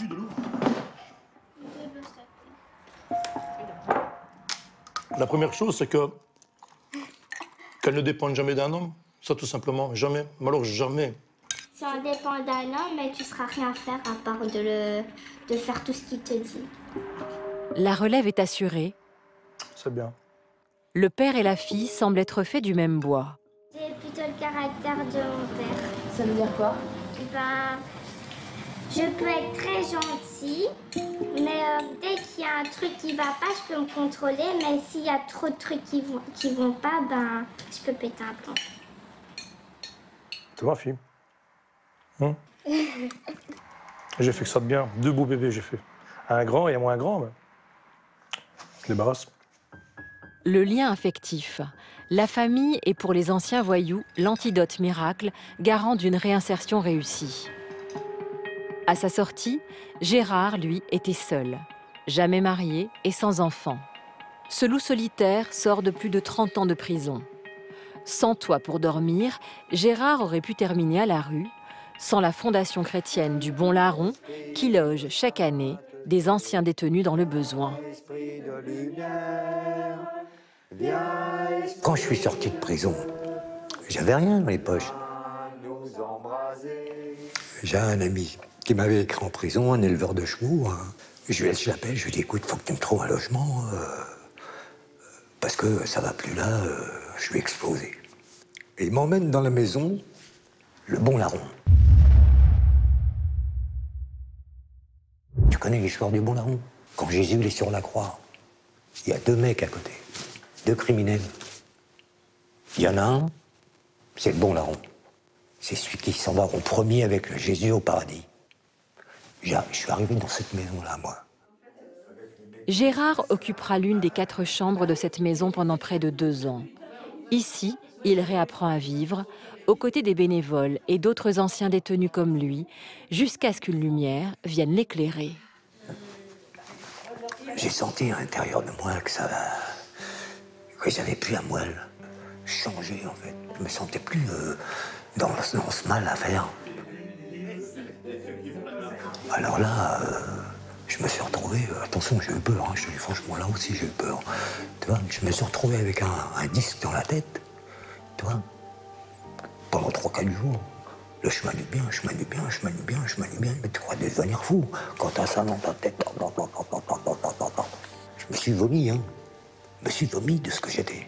Moi, je suis habité par la mort de très peu. En fait, il y a très peu de temps. Je suis neuf, moi. C'est ce que je dis d'ailleurs tout le temps. Je dis, en fait, je revis. Parce qu'aujourd'hui, je sais que à cette grâce-là, elle m'a mis le souffle d'amour. Lui, qui a toujours connu la violence et la haine, découvre l'amour au contact des autres. Aude Siméon est la directrice du Bon Larron, témoin de la lutte que Gérard se livre quotidiennement pour tenter de devenir un autre. Gérard a encore beaucoup de... Bien sûr, il y a encore de la colère en lui, il y a encore de la violence en lui qui peuvent faire irruption au moment où on ne s'y attendrait pas, parce qu'on ne se guérit pas si facilement des traumatismes de l'enfance. Mais Gérard apprend quand même à se connaître, il apprend quand même à se maîtriser, et une fois que parfois il a un petit peu pété les plombs, il sait parfois le reconnaître et très simplement s'en excuser. Je suis un repenti, Ah oui, moi je me suis vidé, on m'a lavé, mais moi-même, je ne me pardonnerai jamais d'avoir été ce que je suis, ce que j'ai été. Je ne peux pas me pardonner, moi. Je sens une merde, une grosse merde. Tu vois? Aujourd'hui, je le dis. À cette époque-là, je ne pouvais pas le faire, ni le dire. Parce que je n'étais pas habité de la même chose que je suis aujourd'hui. C'est ça l'importance. Si c'était à refaire? Si c'était à refaire, si j'étais construit comme j'ai été construit, ça serait le même cinéma. Gérard, Dino et David ont purgé leur peine et se sont insérés dans la société pour devenir des hommes comme les autres, ou presque. Mais une question nous brûle les lèvres. Qu'ont-ils fait du magot, l'artiche, le Grisby? Qu'est devenu cet argent volé? Il est où l'argent? Et où? L'argent? Chez toi? Je sais pas. J'ai pas envie de faire ma langue de bois, tout ça. Mais... Tu vis bien aujourd'hui? Je paye mes dettes. Ça va. Je gagne assez d'argent pour payer mes dettes, ça va. Tu dois combien? Beaucoup. Je sais pas. Je te promets, je sais pas. Beaucoup. Vraiment beaucoup.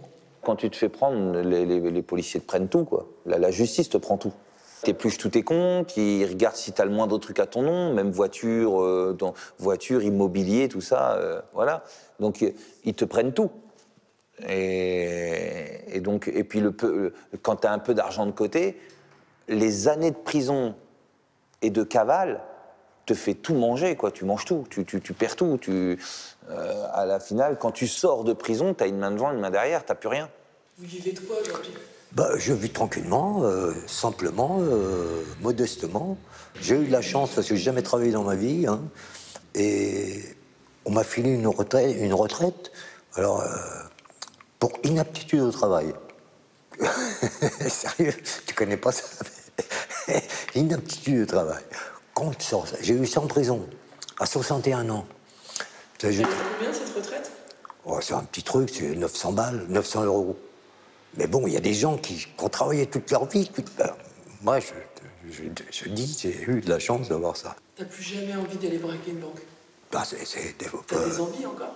Pas de banque, parce que je sais quand même que la sécurité, elle est énorme maintenant. Ou un petit truc? J'ai envie, ouais, des fois. Ah oui, je prie. Hein.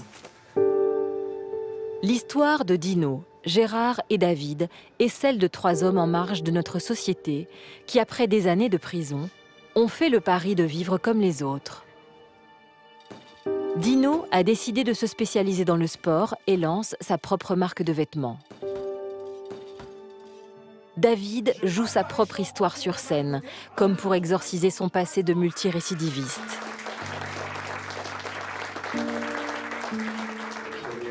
Gérard est sans doute le plus fragile. Seul au monde, mais habité par la foi, il dépend des autres pour le reste de sa vie. De ces parcours chaotiques, qu'ont-ils réellement gagné? Que leur reste-t-il? Sans doute le goût amer de ceux qui ont payé et vivent aujourd'hui en marge d'une société qui pardonne difficilement.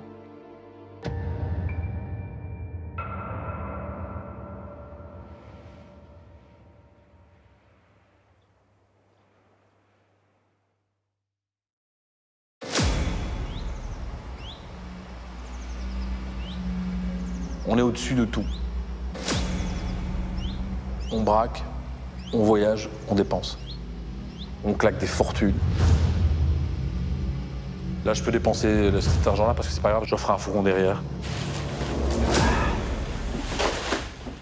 Puisque l'argent, il suffit de se baiser pour le ramasser quelque part.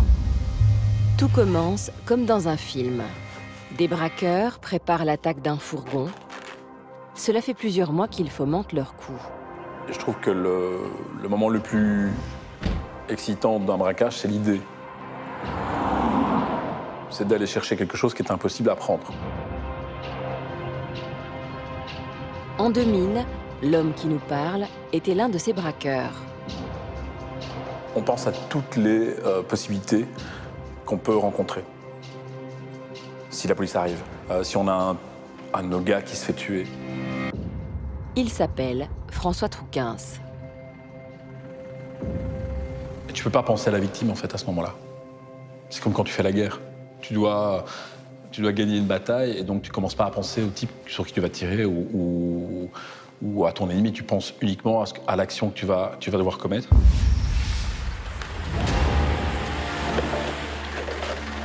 Vas-y, ça va péter. Ouvre, mets ton phare. T'es bloqué. Pour nous, c'est comme un jeu. Ouvre la porte. Ouvre la porte. Et puis, il y a une concentration maximale. C'est-à-dire que dès qu'on est lancé dans l'action, on vit comme au ralenti. À terre, à terre, à terre, à terre, à terre. À terre, bouge pas, bouge pas. Ouvre la porte, ouvre la porte. Vas-y, maintenant, ouvre. Allez, vas-y, allez. Vas-y, ouvre la porte, vas-y, vas-y. Vas-y, prends l'argent. Prends ton sac, tu mets l'argent, vas-y. Et ça prend 3-4 minutes et on prend 3-4 millions d'euros. Donc c'est très rentable et c'est jouissif.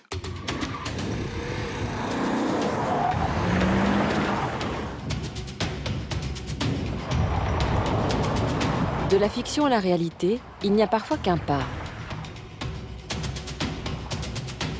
Ce soir, ceux qui l'ont franchi vous racontent. Le temps passe, la police travaille, et récolte des indices, et un jour, bings, je me fais arrêter et je me trouve au trou. Ils sont 6. Tous fichés au grand banditisme. Tous anciens braqueurs. Ennemi public numéro 1, recherché pendant de longues années. Auteur de dizaines d'attaques, condamnés à des années de prison. La violence a toujours fait partie de leur vie, mais aucun d'entre eux n'a tué. Aujourd'hui, ils ont purgé leur peine et payé leur dette à la société. Pour la première fois, ces personnalités hors normes ont accepté, après des mois de négociations, de parler face caméra de leur histoire. Fait rarissime dans le grand banditisme, où tout reste secret, silencieux. Pour les approcher, gagner leur confiance, nous les avons rencontrés durant des mois sans caméra, jusqu'à passer un pacte. Nous ne les jugerons pas. En échange, eux ont accepté de se livrer personnellement durant des heures d'entretien. Un an plus tard, nous avons tenu parole, sans trahir. Voici les témoignages exclusifs de ces bandits rangés.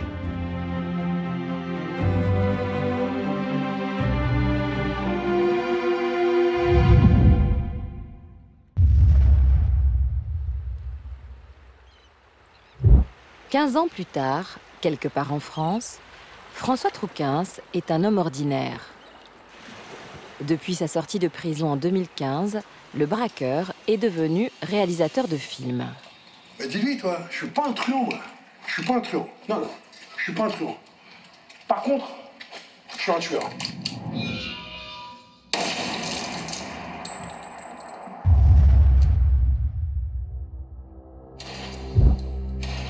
Après des années de braquage et 10 ans de prison, la principale source d'inspiration du réalisateur est la violence de sa vie passée. Si je devais me définir en une phrase, je dirais un braqueur méticuleux et très organisé. Moi, j'étais plutôt spécialiste en explosifs et j'étais plutôt le concepteur. Donc, je crée un scénario. Et donc, ça demande de réflexion, ça demande une certaine intelligence. Une intelligence mise au service du mal. Dans les années 90 et 2000, période où le cash coule à flot, François fait partie de ce que l'on nomme le grand banditisme. Ces voyous de haut vol qui, à chaque coup d'éclat, raflent des millions et font la une. Une fois encore, les convoyeurs de fonds sont les victimes d'un braquage. Ça s'est passé hier scénario est après-midi. immuable, c'est presque devenu un classique du genre. 2 véhicules prennent en tenaille un fourgon de... Un autre braquage très spectaculaire, mais heureusement sans victime. Les malfaiteurs très bien organisés et surtout parfaitement renseignés ont réalisé l'un des casses du siècle. Le nom de François Trouquens est connu dans toute la Belgique. Pour moi, un bon coup, c'est minimum 10 millions d'euros. Ce qui fait 2 millions d'euros chacun si on est 3 ou 4. C'était comme la race des seigneurs, en fait. C'est des gens qui se droguaient pas, qui fumaient pas, qui avaient une certaine hygiène de vie. Le grand banditisme, c'est comme l'équipe de France, quoi. C'est un peu le dessus du panier. Ce sont des gens qui veulent à la police, le GIGN. Ce sont des gens qui s'entraînent, qui ont une hygiène de vie et qui veulent être les meilleurs.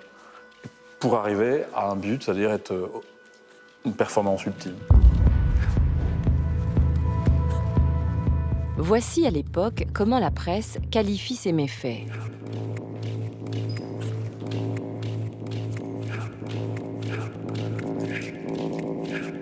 J'aime bien les chapeaux de titre à l'époque.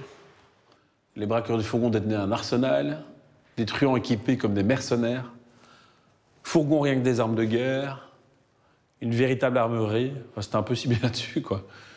On n'est pas beaucoup dans le grand banditisme en Europe. On est peut-être 50 maximum à pouvoir faire des faits comme cela. Après, c'est toujours plus sympa d'être le premier ennemi public numéro 1 que le numéro 2. Comment il n'y a pas de numéro 2 dans le banditisme? C'est que toi, t'es un loser ou t'es numéro 1, quoi. Jean-François Mogard ne partage pas cette image romancée du grand banditisme, pour avoir été aux commandes de la BRB, Brigade de répression du banditisme français, durant toute sa carrière de policier. Alors les braqueurs, ils ont tendance à dire, puis à être reconnus comme étant un peu la discipline reine dans le banditisme. Hein. C'est souvent la crème de la crème. C'est les malfaiteurs les plus expérimentés, les plus déterminés. Et les braqueurs sont des hommes dangereux parce que quasiment tout le temps armés et lourdement armés. Un braqueur, c'est juste quelqu'un qui est hyper déterminé, qui, pour éviter de se retrouver au Lazzaro ou à la ratière, ne vont pas hésiter d'utiliser leur arme. Hein. Tiens ton pote là! Ton pote il est là, il va crever, il est en dessous de la roue! C'est des équipes de 10 à 15 personnes, quoi, avec chacun son rôle, qui ont des organisations quasi militaires, quoi. Et au sein de leur équipe, des voleurs de voitures, des gens capables de déposer l'explosif, des gens qui fournissent les armes, des gens qui vont pouvoir tenir des rues entières pour éviter l'arrivée soit de la police, soit d'éventuels participants qui pourraient les gêner dans le passage à l'acte. Voilà, donc le braqueur, il est prêt à tout.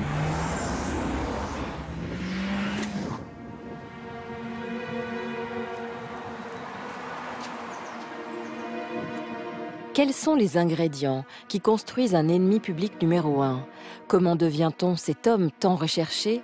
L'histoire de François n'est pas celle d'un braqueur ordinaire. Rien ne prédestinait cet homme à l'allure si distinguée à choisir la voie du grand banditisme. J'ai une phrase terrible de ma mère quand j'étais aux assises qui me demande pardon. Bah, rien que là, j'ai encore envie de pleurer en pensant à ce moment parce elle me regarde et me dit je te demande pardon. Et je dis mais maman, t'as pas à me demander pardon, quoi. C'est moi qui ai fait les mauvais choix. Elle dit non, mais j'ai essayé de te donner la meilleure éducation possible, on t'a donné les meilleures écoles, on a été... Et c'est vrai que j'étais dans des écoles privées, j'étais dans des écoles qui étaient quand même assez peux pas te jeter dans des endroits défavorisés. Et voilà ce que j'en ai fait, quoi. Et donc, moi, j'étais plutôt honteux de leur offrir ça. François est né en Belgique, à Nivelles, en 1969. Il grandit dans un cadre familial confortable. Son père est chanteur d'opéra et sa mère professeure de français. Mais un jour, ses parents décident de s'installer à la campagne pour élever leurs enfants en pleine nature, loin d'une société de consommation qu'ils rejettent. J'ai des parents qui sont radicalisés dans le bio. Donc ils ont décidé du jour au lendemain de tout quitter pour aller vivre dans une roulotte, au milieu d'un champ pour faire la culture biodynamique. Moi, je voyais un peu mes parents comme des éluberlus, quoi. Des 68 à retarder. Et donc j'avais l'impression que je nageais au milieu de gauchistes bobos. Et j'ai un peu souffert de ça, en fait. Ma mère nous tricotait des pulls en laine, on n'était pas habillés avec des marques, on n'était pas... voilà, c'était une époque où les marques étaient importantes, où on se valorisait par rapport à tout ça.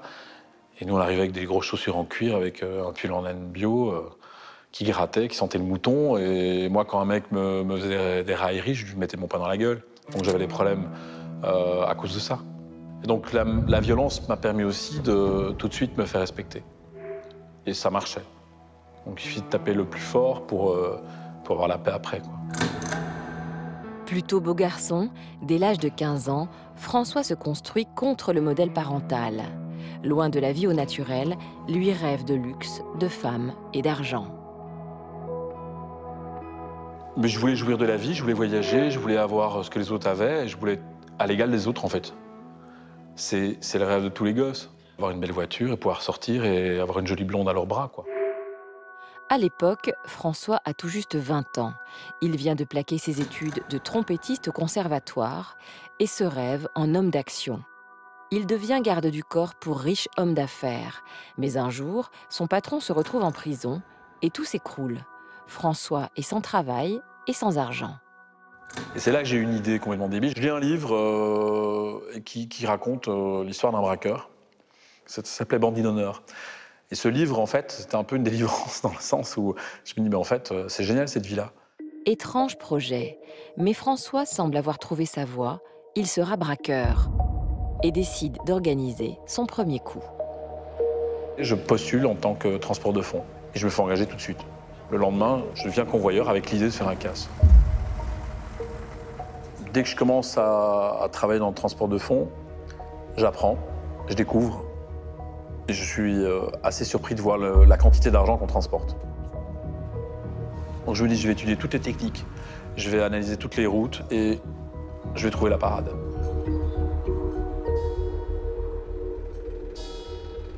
François va mettre en place un scénario qu'il pense infaillible. Lors d'un dépôt d'argent, il va se faire attaquer par un complice extérieur. J'avais repéré l'agence, j'ai vidé le contenu du fourgon. L'autre convoyeur, il n'est pas dans le coup. Donc je fais ça à son insu. J'ai vidé le contenu de la banque, je me suis fait attacher au radiateur et j'ai tapé ma tête contre le radiateur, j'étais plein de sang. Pour bien prouver que je ne pouvais pas avoir été l'auteur, j'étais uniquement victime. Donc les gens ont vraiment cru, la police a vraiment cru que j'avais été victime d'une attaque violente.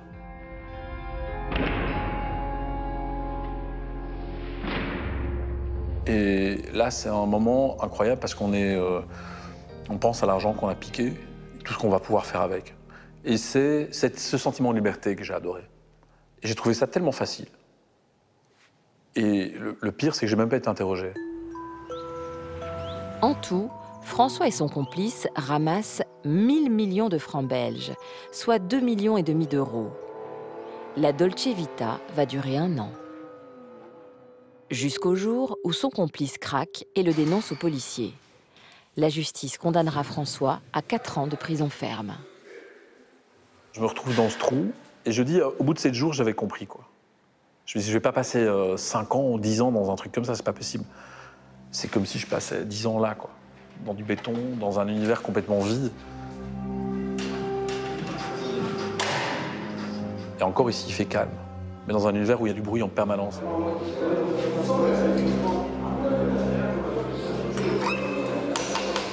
Le ton. Merci. Moi, je suis un garçon qui a grandi dans les bois, dans la nature, donc me retrouver dans un milieu urbain, hyper bruyant, avec des gens qui sont livrés à eux-mêmes, mais souvent proches de la folie, qui hurlent la nuit, qui s'insultent. Ces premières années de détention ne guériront en rien le jeune François. C'est ici, derrière les barreaux, que l'apprenti braqueur va être adopté et formé par les anciens du grand banditisme. Dans l'histoire de tout braqueur, le premier passage en prison s'avère décisif. À Paris, dans le 14e arrondissement, la maison d'arrêt de la Santé. Sans doute la prison la plus célèbre de France. Derrière les barreaux séjournent des voyous en col blanc, les hauts fonctionnaires criminels et les noms les plus célèbres du grand banditisme. Avec l'autorisation exceptionnelle de l'administration pénitentiaire, notre caméra a pu pénétrer dans cette prison pour filmer un braqueur. Derrière la porte de la cellule 13, l'homme vient tout juste d'être transféré pour passer ici sa dernière année de détention.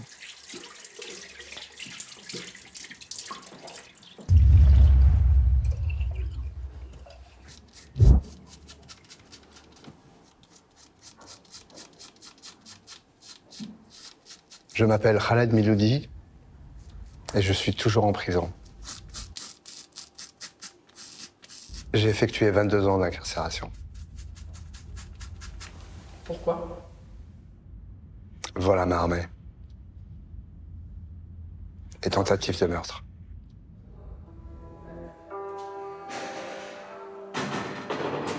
« 22 ans, bien sûr, c'est une éternité. C'est une partie de ma vie, c'est la moitié de ma vie.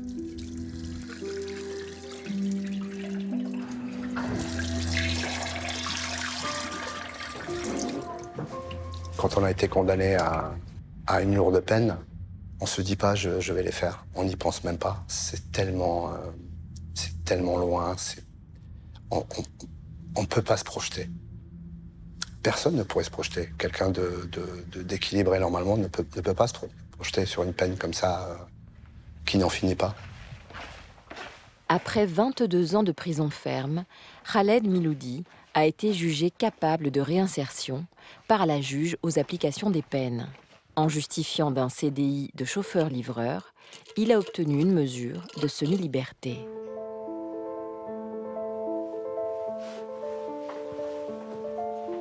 Depuis 3 jours seulement, et ce à 60 ans, Khaled est autorisé à sortir de 6 h du matin à 18 h pour aller travailler.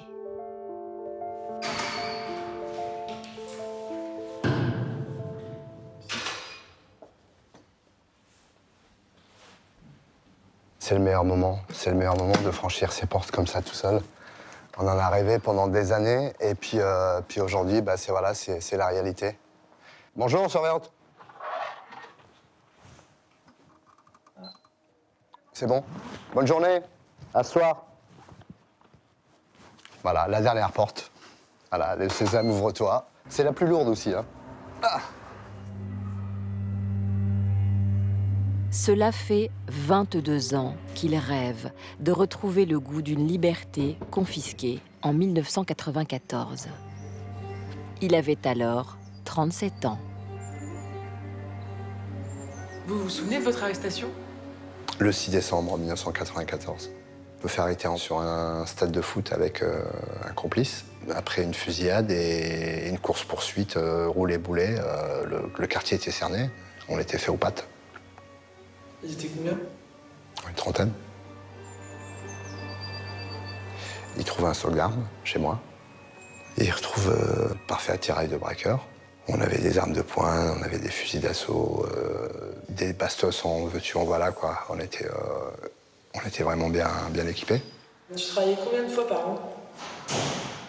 1 fois par an.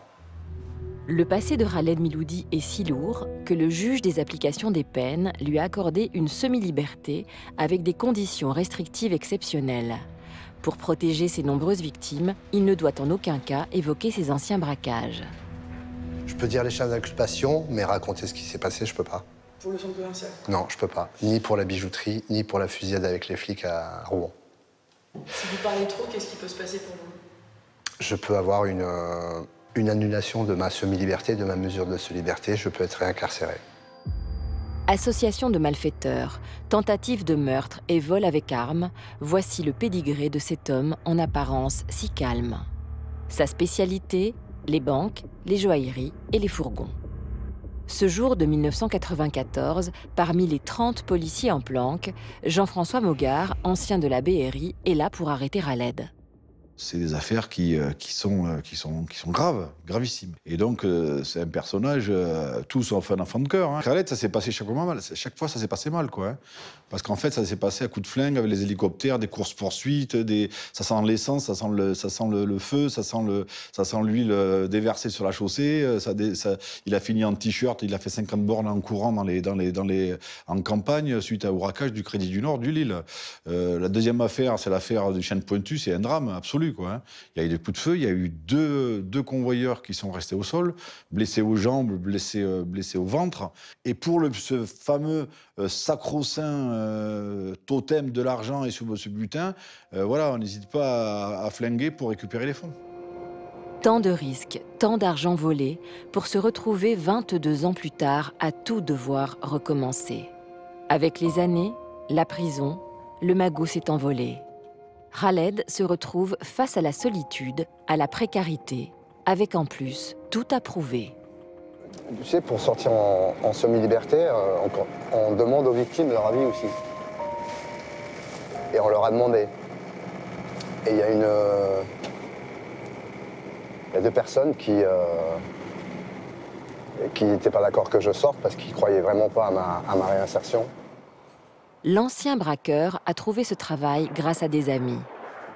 Pour un salaire de 1 800 € et 40 heures par semaine, il est chauffeur-livreur et manutentionnaire. On va charger toutes les planches. Un Khaled. On va charger toutes les planches aussi. Dans le passé, Khaled n'aurait jamais accepté un tel travail. On va enlever quelques cartons pour que ça soit moins lourd.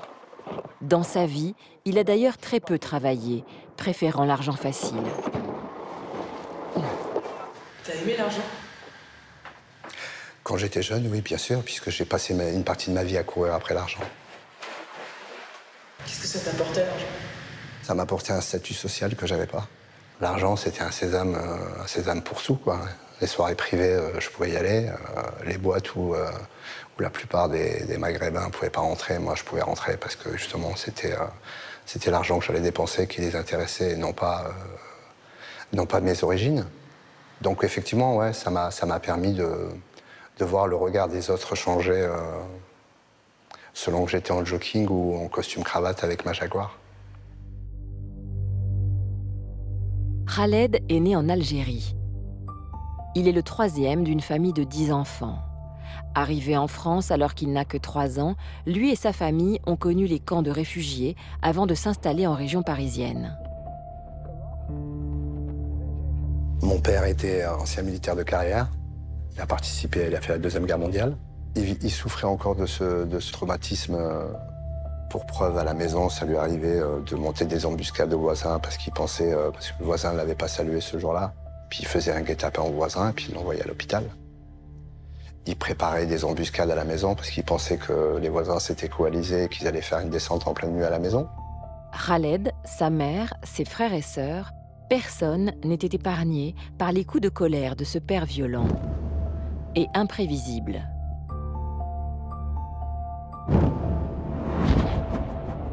Il utilisait un bâton, il utilisait des barres de fer, enfin tout ce qui lui passait par la main. Il était dangereux pour ça puisqu'il n'avait pas conscience qu'il pouvait le tuer, qu'il pouvait tuer quelqu'un avec la force et la rage qu'il habitait. Pour lui, c'était avec la violence qu'il fallait éduquer un enfant. Plus on le frappait, plus il recevait de coups, plus il marchait droit, plus il allait grandir comme un arbuste bien droit. tous les ingrédients chez moi étaient réunis pour que je finisse mal. Qu'est-ce qu'ils sont devenus, tes frères et sœurs? Ils n'ont jamais été en prison, ils n'ont jamais eu le parcours que j'ai eu. Ils ont tous réussi leur vie professionnelle. Il y en a même un qui était policier. Capitaine de police, ouais. Alors moi, j'ai eu un chemin différent, oui, effectivement. Les frères et sœurs de Khaled n'ont pas souhaité témoigner. Certains même lui ont tourné le dos lorsqu'il était en prison. Ce travail de manutentionnaire est un premier pas vers sa réinsertion. Avec ses feuilles de salaire, il va pouvoir louer un appartement et ouvrir un compte en banque. Seulement d'ici là, il faut tenir. 61% de ceux qui ont connu la prison ferme récidivent dans les 5 ans. Dans la vie d'un ancien braqueur, tout ne tient qu'à un fil. Les risques de récidive sont encore plus élevés lorsque l'on fait partie du grand banditisme.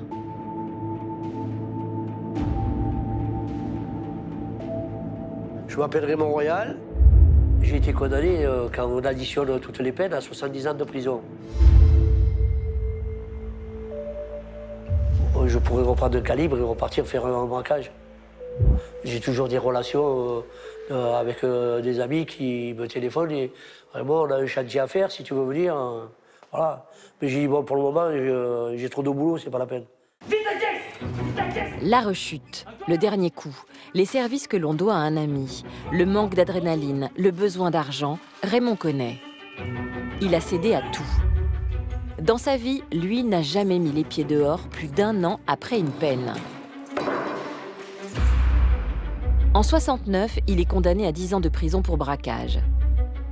Il s'évade en 1974, mais est rattrapé 8 mois plus tard sur un braquage. Il prend 15 ans et s'évade au bout de 9 ans. Retour en prison pour 7 ans. En 1987, après une permission, Raymond s'échappe de nouveau. 1 an plus tard, il est rattrapé et prend 17 ans ferme. En 2000, il sort libre et récidive au bout de 2 ans. Il se retrouve de nouveau derrière les barreaux jusqu'en 2009. Cette fois-ci, Raymond raccroche et pose le calibre. Mais c'est une affaire de violence conjugale qui le ramène en prison pour 2 ans. Voici l'histoire de Raymond Royal. À l'époque, j'étais un bon braqueur, un bon gangster. J'étais plutôt chef d'équipe. Je montais des gangs, j'organisais des braquages. Je braquais en principe les banques, les complexes de cinéma, les gens casinos, les mammouths, les supermarchés de l'époque. Tout le monde ferme sa gueule, tout le monde à terre! C'est vrai que souvent, on voyait dans les yeux de certains individus qu'on braquait, la peur, ils étaient impressionnés, on sentait qu'il y avait quelque chose qui n'allait pas bien chez eux. Va-toi! Moi, j'ai des braqués comme je vais à la boulangerie ou à l'épicerie. Voilà. Je suis jamais venu méchamment, je suis venu armé. On ne faisait pas de balles, on ne filait pas de coups de crosse, on ne tirait pas de coups de feu en l'air. Mets la thune dans le sac, dépêche-toi! Dépêche-toi! Je criais bon coup quand on rentrait, on montrait des calibres, et souvent je remettais les calibres dans les poches. Ça m'arrivait même de faire, en période de Noël, de faire chanter Petit Papa Noël aux clients et puis aux gens de la banque. Pour Raymond, le braquage est un jeu qui se joue plusieurs fois par semaine, et ce depuis ses 14 ans. Alors il banalise, nie presque la violence qu'il a fait subir à ses dizaines et dizaines de victimes. À une exception près, la séquestration de la famille d'un directeur de supermarché. Donc c'est une information qui nous parvient par le biais d'un copain. On est monté prendre en otage un directeur de supermarché et sa femme. On a les coordonnées, on sait où ils habitent, on sait comment on rentre chez eux, comment ça se passe. Et dans le braquage, il était prévu qu'il y ait le mari et sa femme. Et là, on passe à l'action. Toi, tu viens avec moi. Je prends le directeur avec moi pour aller au supermarché ouvrir le coffre.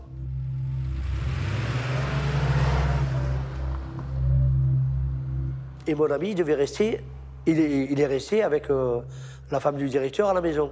Parce qu'on n'avait pas été informé, c'est qu'il y avait 2 enfants à la maison.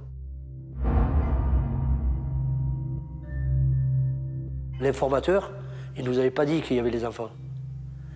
Jamais, jamais il avait été question d'enfants.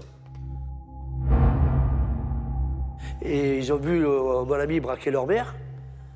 Et les petits, ils étaient face à un gangster masqué, avec le calibre sur la tête de la mère et tout. Et ça, là, ça, je l'ai tout le temps gambergé. Je me suis jamais mis à la place d'une victime. Et ce jour-là, je me suis mis à la place d'une victime. Parce que c'était des enfants. Et moi, les enfants, on n'y touche pas. Les enfants, le point faible de Raymond, lui qui n'a jamais été un père présent pour les siens. En prison, Raymond s'est marié 2 fois. En prison, Raymond est devenu père de 5 enfants. 2 fils aînés, une fille et les 2 petites dernières, Clara 4 ans et Lilou 6 ans. Oh. Attention, tu vas tomber. Tu vas tomber. Tu vas tomber. Depuis sa sortie de prison, il les voit seulement le week-end. Les 2 petites sont placées depuis leurs 18 mois en foyer. Raymond étant jugé inapte et leur mère souffrant d'instabilité. Aujourd'hui, Clara fête ses 6 ans chez son papa. Celui-là, fais voir. Ouais, celui-là, il est à toi, celui-là. Celui-là, il est à toi. Celui-là, il est à toi. Celui-là, il est à toi. Oui. Et celui-là, là-bas aussi, il est à toi. Un petit panda. Ouais. Dis donc, c'est Noël, Raymond, là, non? Oui, je rattrape. C'est à moi le puzzle. 3 ans. C'est à moi le puzzle. Oui. Qu'est-ce que ça te fait de les avoir, là? Moi, ça me Quand tu les as comme ça. Moi, ça me tire pas. Gaga, popo. Par contre, j'ai aussi une campagne du cul au cul. Oh. Ouais. Ah, moi, dormi, là. Ah, moi, À 70 ans, Raymond vit seulement ici ses premiers moments en famille. Ça t'a plu? Ouais? Oui! Oh, la bosse! Sa vie de braqueur, les années de prison sont difficiles à pardonner pour sa fille et ses 2 fils aînés qui ont attendu leur père jusqu'à sa sortie et ensuite vu sa violence. Alors qu'il était enfin libre, Raymond a frappé leur mère. Après dépôt de plainte, il prend 2 ans ferme pour violence conjugale. Depuis, la justice lui interdit de voir ses enfants. Mes garçons qui ont 18 ans, ça fait 6 ans que je ne les ai pas vus. Ils vont avoir 18 ans en avril. En avril, le 9 avril, je suis devant la porte, parce qu'ils sont majeurs et vaccinés. Je suis devant la porte et j'irai les voir quand ils auront 18 ans, je risque plus de problèmes. Mais là, ça fera 7 ans que je n'aurai pas vu mes garçons. Pas le droit de leur téléphoner, pas le droit de les approcher. Mais en fait, j'ai perdu mes 2 fils. Là, je ne suis pas vainqueur. Là. Je ne suis pas vainqueur. Mais normalement, en avril, je revois. Tu crois qu'ils voudront bien te parler? Je pense. J'aurais attendu 7 ans.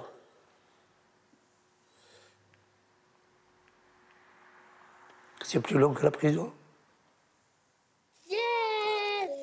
Joyeux anniversaire. Joyeux anniversaire. Joyeux anniversaire. Mais de les plus chers. Ouais. Tu fais un bisou à ta soeur pour lui faire l'anniversaire? C'est des cadeaux de la vie, c'est. Il n'y aurait pas mes enfants, aujourd'hui, je serais capable de reprendre les calibres, par exemple. Parce que s'il n'y a pas mes enfants, ma vie, elle n'aurait pas changé. Depuis sa sortie de prison, il a passé 5 ans dehors sans récidive. Il aura fallu à cet homme bien des années pour se résigner à vivre dans la légalité et accepter l'ordre établi.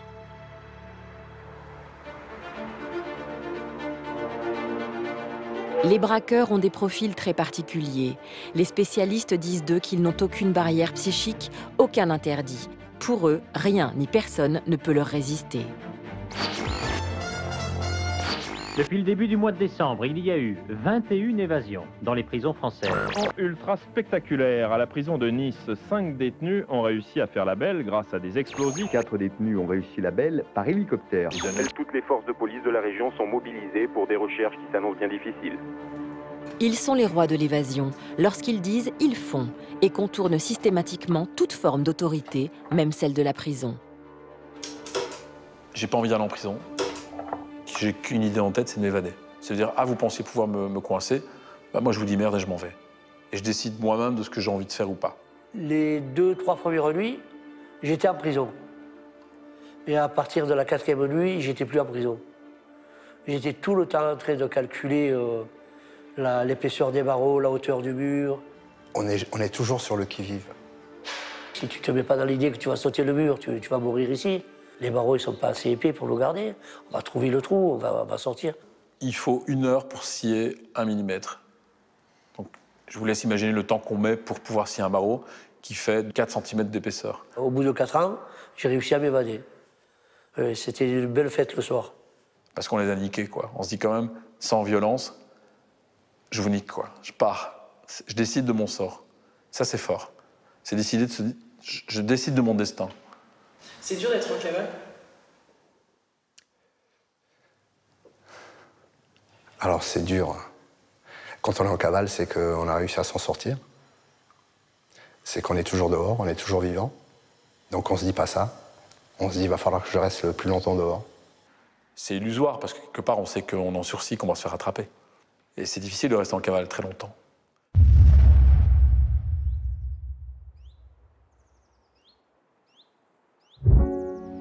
En 1996, après 3 ans d'incarcération, François s'évade de prison en sciant les barreaux de sa cellule et quitte la Belgique pour vivre sous une fausse identité avec sa femme en Amérique du Sud. Il devient père d'un petit garçon.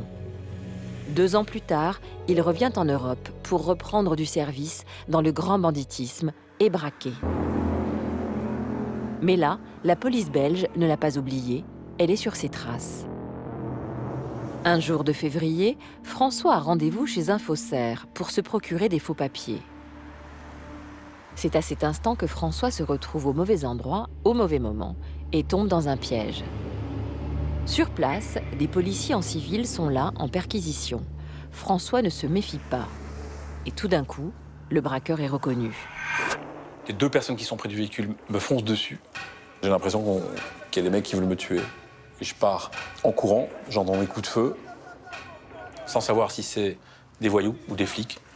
Tout ce que je vois, c'est des flingues face à moi. En jetant un petit coup d'œil derrière moi, je vois un type, et lui gagne de l'avance sur moi. C'est-à-dire qu'il me reste plus que 30-40 mètres d'avance.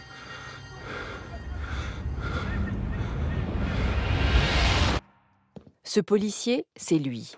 20 ans après, nous l'avons retrouvé et il a accepté de témoigner à visage caché. À l'époque, c'est un jeune flic. Officier de police judiciaire depuis 3 semaines seulement. Je suis jeune à l'époque, je suis peut-être le plus sportif, je me détache un peu de mes collègues, je prends une vingtaine de mètres d'avance sur eux et je suis presque sur ses talons lorsqu'on entre dans un bois. Une course-poursuite s'engage. Après 5 ans de cavale, François est sur le point d'être pris.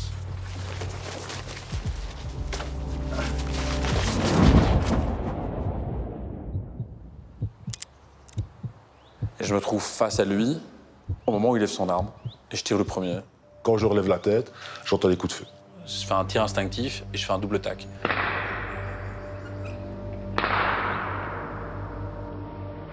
Bam, bam, bam, bam. Et effectivement, c'est ce qui se passe. Les 2 premiers tirs, je les prends, et puis je sors de la ligne de tir, les 2 tirs suivants passent à côté de moi. Et il tire, je pense, clairement, en connaissance de cause, en dessous d'un éventuel gilet pare-balles. Ouais, c'est à ce niveau-là. Les 2 balles de chaque côté.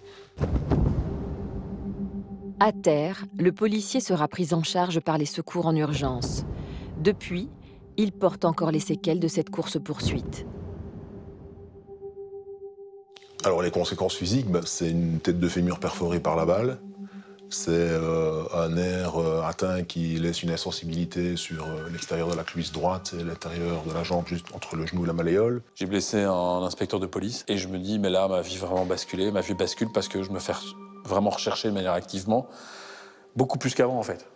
Et toucher un flic, c'est comme si on touchait la communauté de tous les flics de la Terre et c'est vraiment pas bon, quoi.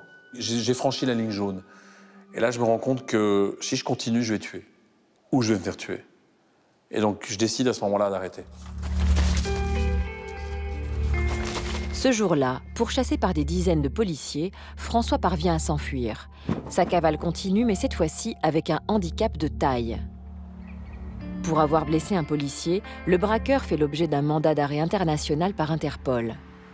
Pour ne pas se faire prendre, François va trouver une planque et devenir quelqu'un d'autre.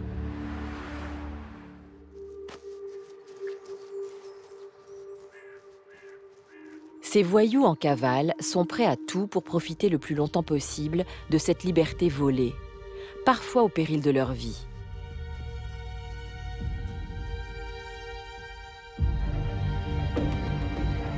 Khaled a connu le danger de la cavale et lui aussi en a fait les frais. En 1991, alors qu'il vient de sortir de prison, Khaled récidive. Il attaque un fourgon à Lille, mais le braquage tourne mal, la police le pourchasse. Khaled réussit à leur échapper, il est alors en cavale. Le braqueur se cache en banlieue parisienne, à Nogent-sur-Marne. En cavale, j'avais 3 identités et je jouais avec ces 3 identités selon l'endroit, selon le contexte où j'étais.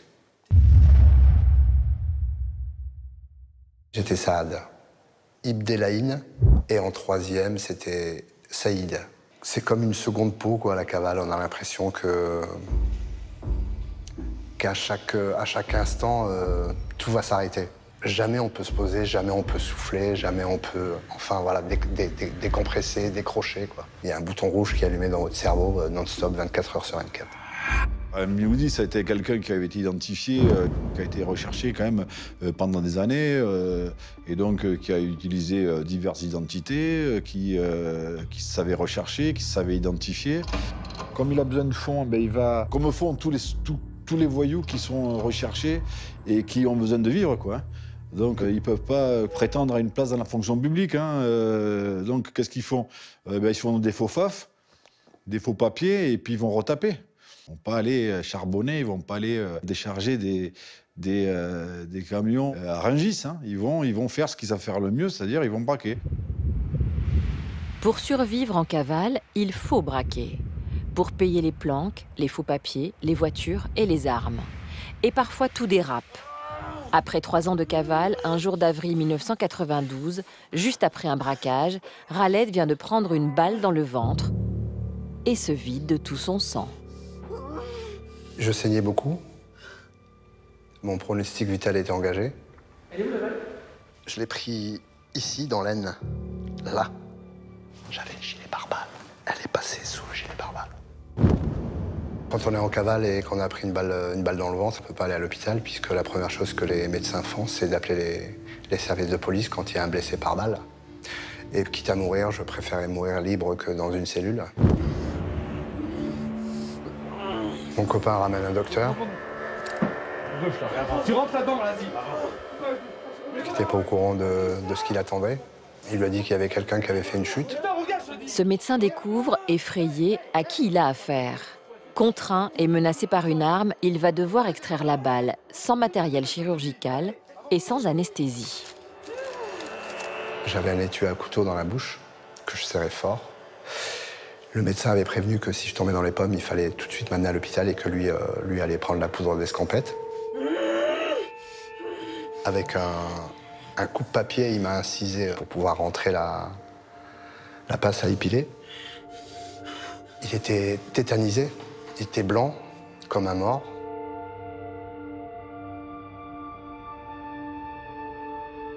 Il a rentré la pince à épiler et il a attrapé la bastos.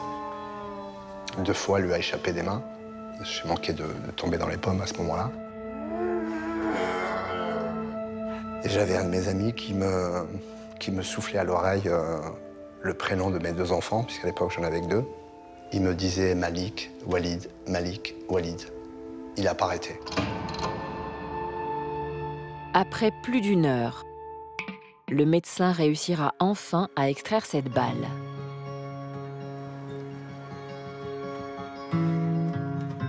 La famille, les enfants, voici la faille et à la fois la force d'un braqueur. Pour eux, ils sont prêts à vivre dangereusement. Pour gagner du temps, certains font même le choix de tout arrêter et de se mettre au vert pendant plusieurs années. Mon fils, il arrive en 98. Donc je suis en pleine cavale et ma vie bascule vraiment. Et là, je me rends compte que je ne suis plus seul non plus dans la vie. J'ai non seulement ma compagne, mais qui a choisi sa vie avec la mienne, mais là, j'ai un enfant qui n'a rien demandé.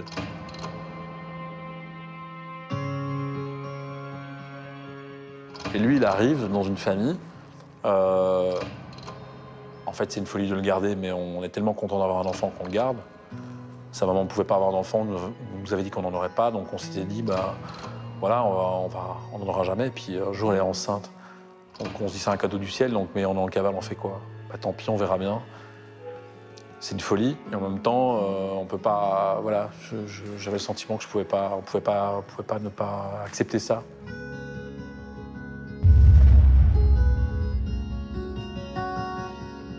François vient d'être père, il a 33 ans. Après avoir blessé un policier en Belgique, il est en cavale et recherché par Interpol. C'est ici qu'il va passer 4 ans de sa vie, dans le Luberon, à Oppède-le-Vieux. Le braqueur trouve par connaissance la planque parfaite. C'est une bonne planque quand même. Hein. Avec la nuit, j'allais parfois, ou le matin très tôt, j'allais me mettre près du château là. T'as une vue géniale avec des jumelles et comme ça, je voyais s'il y avait des trucs bizarres, s'il n'y a pas les flics qui étaient planqués autour. J'avais quel âge quand on venait ici? 3 ans. 2 ans et demi. Pour obtenir la confiance des propriétaires et passer inaperçu, François se présente sous une fausse identité et se dit auteur de bandes dessinées en Belgique. Je m'appelais François Vermeil, j'avais un faux passeport au nom de François Vermeil, un vrai faux passeport, donc que j'avais réussi à obtenir. Donc j'avais un permis de conduire, passeport, carte de crédit, etc. Je ressemblais à un auteur qui vient se planquer, qui se met au vert, qui veut quitter Paris ou qui veut quitter le monde urbain pour pouvoir se ressourcer et écrire. Pour protéger sa famille, François vit seul ici. À l'occasion des vacances scolaires, l'ancien braqueur prend tous les risques pour faire venir sa femme et son fils. À seulement 3 ans, le petit Antoine connaît de périlleux transferts. En fait, quand il venait ici, par exemple, sa maman, on l'arrachait. Donc avec des complices, elle allait dans une grande surface, elle sortait par une sortie de secours. Et puis elle disait à Antoine, on va se cacher dans un coffre. Et lui trouvait ça drôle, on va aller voir papa. Pour moi, c'était ma vie, c'était normal. Tout ce que mon père faisait, j'étais pas au courant. J'étais trop petit, j'avais 4-5 ans. Et ce que je me souviens vraiment, c'est le parloir. C'est cette vitre qui sépare... je peux pas le toucher. C'est ça qui est le plus dur pour moi, pour un enfant. Les meilleurs souvenirs, je les ai passés ici. On a l'impression de passer des vacances, quoi. D'être une petite famille dans le Luberon, dans un milieu qui est complètement au milieu des oliviers, des cerisiers. Je vois mon fils qui grandit dans cet univers-là et c'est vraiment formidable. Mais ce bonheur, il le sait, ne tient qu'à un fil. Un fil qu'il cherche à conserver le plus longtemps possible, quitte à trahir. Pendant 3 ans, il va mentir aux propriétaires de la maison. Sans le savoir, eux vont vivre aux côtés d'un homme recherché. À l'époque, lui est commissaire aux comptes à Paris, elle, femme au foyer. Le couple apprécie beaucoup François Vermeil. Jusqu'à ce matin d'avril 2000, où François disparaît, les laissant face aux forces de police. Ce soir, devant notre caméra, c'est la première fois qu'ils acceptent de revoir François. Pour vous, il s'appelait comment? Vermeil. François Vermeil. Parce que c'est pas ton nom. Ah bah non. Qu'est-ce que ça fait de savoir que chez vous, vous aviez un homme recherché? Une surprise énorme, une stupéfaction, parce que on le voyait, nous, comme le genre idéal, un type très bien, bonne allure, sympa comme tout. On avait eu des relations. C'est très désagréable d'avoir l'impression d'être berné, d'être instrumentalisé. Et je vous demande pardon Oui, il l'a fait déjà, tu l'as fait. Oui, mais je t'avais écrit d'ailleurs. Voilà, mais... Tu ressens que ça... Bah, évidemment, ça me fait mal, tu vois. Allez, il faut oublier, c'est la passé. Parce que je les aime vraiment. Parce qu'ils étaient... Ce qui fait mal, c'est voilà, de faire de la peine, mais tu peux pas dire, parce que si tu dis, ils étaient coupables. Mais en même temps, ce qui est important pour moi, c'est que j'ai jamais abusé de leur confiance, je vous ai jamais volé. Mais par contre, ce que j'étais avec toi ou avec Dominique, on était dans la vérité. Si vous aviez su, vous l'auriez dénoncé? Ah non, non. Dès lors que je l'avais accueilli, je lui aurais dit, il faut le camp. Oui, voilà. En cavale, François a eu de la chance. Le Luberon fut un havre de paix sans violence. Durant 4 ans, il a arrêté de braquer pour vivre presque comme tout le monde.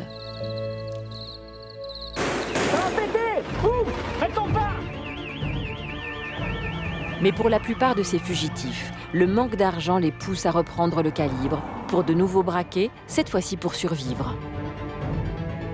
La cavale nécessite beaucoup d'argent. Ça coûte cher, on est tout le temps en mouvement, on est tout le temps parano, on a tout le temps l'impression qu'on va vous tomber dessus. Le choix, c'est ou de rentrer dans le droit chemin, travail, maison, boulot. Et puis, bon, la réalité, elle revient. Tu mets les mains dans les poches, tu as tes calibres, ah ouais. Tu as besoin d'argent, voilà, tu sais que c'est le seul moyen que tu as à ta disposition pour avoir de l'argent. Ben, j'ai recommencé à braquer. Et je sentis qu'il y avait quelque chose qui se passait autour de moi qui n'allait pas. Et je me méfiais un peu, et puis ils sont venus, ils m'ont arrêté, ils étaient une dizaine. Allez, on va en prison. Je n'ai pas assez vu la prison. Ce scénario, Raymond l'a connu trop de fois. Lui qui s'est évadé à 3 reprises. À chaque retour en prison, l'administration pénitentiaire durcit les conditions de détention et assigne ses détenus à un traitement à part, celui de DPS, détenus particulièrement surveillés, placés à l'isolement, une prison dans la prison. Moi, la raison principale de cette appellation qu'on m'avait fichée, c'était surtout parce que je cherchais tout le temps à m'évader. Donc on me surveillait un peu plus que les autres parce que ils voulaient me garder en prison. La vie de Raymond, c'est 38 ans derrière les barreaux, dans les plus durs centres pénitentiaires de France. Une vie dans des conditions d'enfermement à la dure, où pour survivre, la seule solution qui s'impose à Raymond est la violence. Quand tu sais que tu es capable de tuer ou de filer des coups de lame, les autres, ils le savent et ils ne viennent pas t'emmerder. Et c'était tout le cas? Eh bien, les gens, ils savaient que j'avais le coup de lame facile. Donc on ne venait pas m'emmerder. J'étais petit, maigre, mais il n'y avait personne qui faisait le poids. Faut pas me faire chier, quoi, c'est tout. Et voilà. Centre de détention d'Écourt. 3 ans de ma vie là-dedans. Que du bonheur. Même derrière les barreaux, la figure du braqueur fascine et séduit les femmes.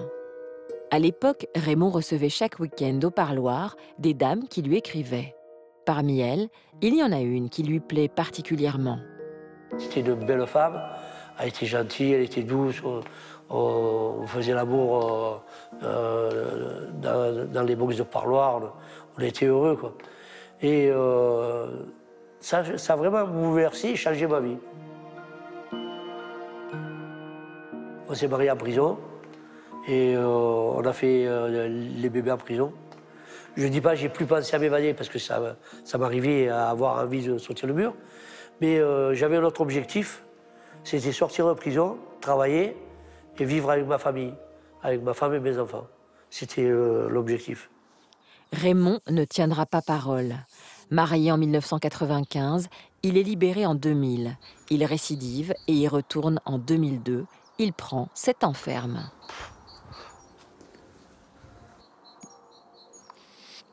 Je pense au parloir que j'ai vécu avec mes enfants. Ils venaient le dimanche me voir. que j'espère qu'il n'y aura jamais d'autres incidents dans ma vie qui me ramèneront dans des murs comme ça, quoi. Après des années de braquage, des années de cavale et 38 ans de prison, que reste-t-il vraiment à Raymond de son passé de bandit, mis à part ses larmes?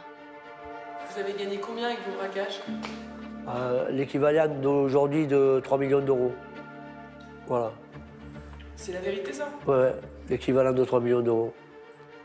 Une belle somme que Raymond n'a pas flambé, bien au contraire. Il faisait partie de ces braqueurs prévoyants qui pensent à leur retraite. Il y avait une quantité d'argent qui était investie dans des affaires, bars, restaurants, discothèques, boîtes de nuit. J'avais prévu de mettre de l'argent dans des affaires pour que sinon il restait quoi dans des valises à la cave? Ça servait à rien. Tout était prévu. Et pourtant, Raymond va tout perdre à cause d'un détail, sa passion pour les femmes. Les patrons, ils nous disaient on préfère un détenu qui a les couilles vides qu'un détenu qui a les couilles pleines. Donc ils nous laissaient faire tranquille nos affaires. Et ma copine, elle a appris que j'avais des filles qui venaient me voir. Elle est venue tous les week-ends. Elle prenait en photo chaque fois qu'on appelait parloir royal. Les femmes qui rentraient, elle les prenait en photo. Et le jour où c'était son parloir, elle est venue, elle m'a mis toutes les photos sur la table. Elle m'a dit qui c'est ces gonzesses? J'ai dit c'est les femmes de mes amis. Et elle m'a dit les femmes de tes amis? J'ai dit non. Hein, bon, elle a rien dit, elle a tout vendu, elle est partie, elle s'est installée aux États-Unis.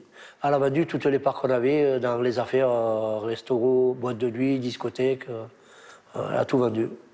Elle est partie avec, comme tout était à son nom. Moi, j'avais rien à mon nom. Quand je suis sorti, il me restait ma moto et mon R5. Un coup dur qui coûte cher à Raymond. À 70 ans, l'ancien braqueur a dû chercher du travail pour vivre. Sans formation et surtout sans aucune expérience, il est devenu ouvrier sur des chantiers dans le BTP en tant qu'intérimaire, ce qui lui permet de gagner un salaire de 2 200 € par mois. À l'époque, j'étais un bon gangster, oui. Mais aujourd'hui, je suis un bon ouvrier. Et c'est mieux. Si c'était à refaire une vie de gangster, jamais de la vie. Le calcul est vite fait. Hein. Vaut mieux aller au boulot et gagner sa vie qu'aller passer sa vie en prison. Depuis sa sortie en 2014, Raymond a réussi. Pour ses 2 petites filles, il n'a jamais récidivé et se bat pour récupérer leur garde chez le juge pour enfants. Après tant d'années, tant de coups, la vie d'un braqueur a au final le goût aigre des remords. Même pour ceux qui s'en sortent toujours, qui savent devenir des caméléons et sont capables de se fondre dans la société, un jour ou l'autre, tout s'arrête, le couperet tombe. Rentrez chez vous, il y a quelqu'un de dangereux qui est armé. 16h50 devant le 22 rue Bayard. Le 27 janvier 2004, à Paris, après 7 ans de cavale, François Trouquens est pris. Son arrestation est diffusée en direct à la radio. Qu'est-ce qui se passe? Je sais pas, un gars qui est rentré au fond et ça va être un malfrat. Visiblement, ce n'est pas un film.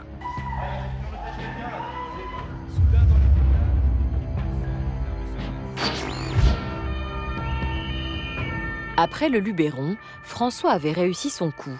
Il vivait à visage découvert en plein Paris, était réellement devenu un auteur de scénario, mais toujours suivi par la police. La cavale s'arrête brutalement parce qu'en fait, j'ai oublié que j'étais en cavale. À un moment donné, on pense aussi, on se dit, bah, on ne cherche plus. Après 7-8 années, on se dit, bah, ils m'ont oublié, quoi, ils ont autre chose à faire, les mecs, quoi. Nous sommes en 2004. Ce jour-là, François est attendu pour présenter un scénario de film qu'il a coécrit avec son amie, chez qui il vit à Paris. Elle est aussi auteure et ne se doute de rien. Il avait l'air d'être un garçon plutôt posé, doux, réfléchi, discret. Rien ne vous pouvait laisser croire non. Qu'il faisait partie du grand banditisme. Non. Elle s'appelle Nitsa et fait partie de la bourgeoisie parisienne. Alors qu'il est poursuivi par la police, c'est elle que François appelle. J'entends juste quelqu'un qui court et l'arrestation. Mais juste j'entends. Au début, je me dis c'est nul cette blague. Je me dis franchement que c'était même pas drôle. Mais après, je comprends que en fait, c'est une arrestation live. Donc j'ai tout entendu.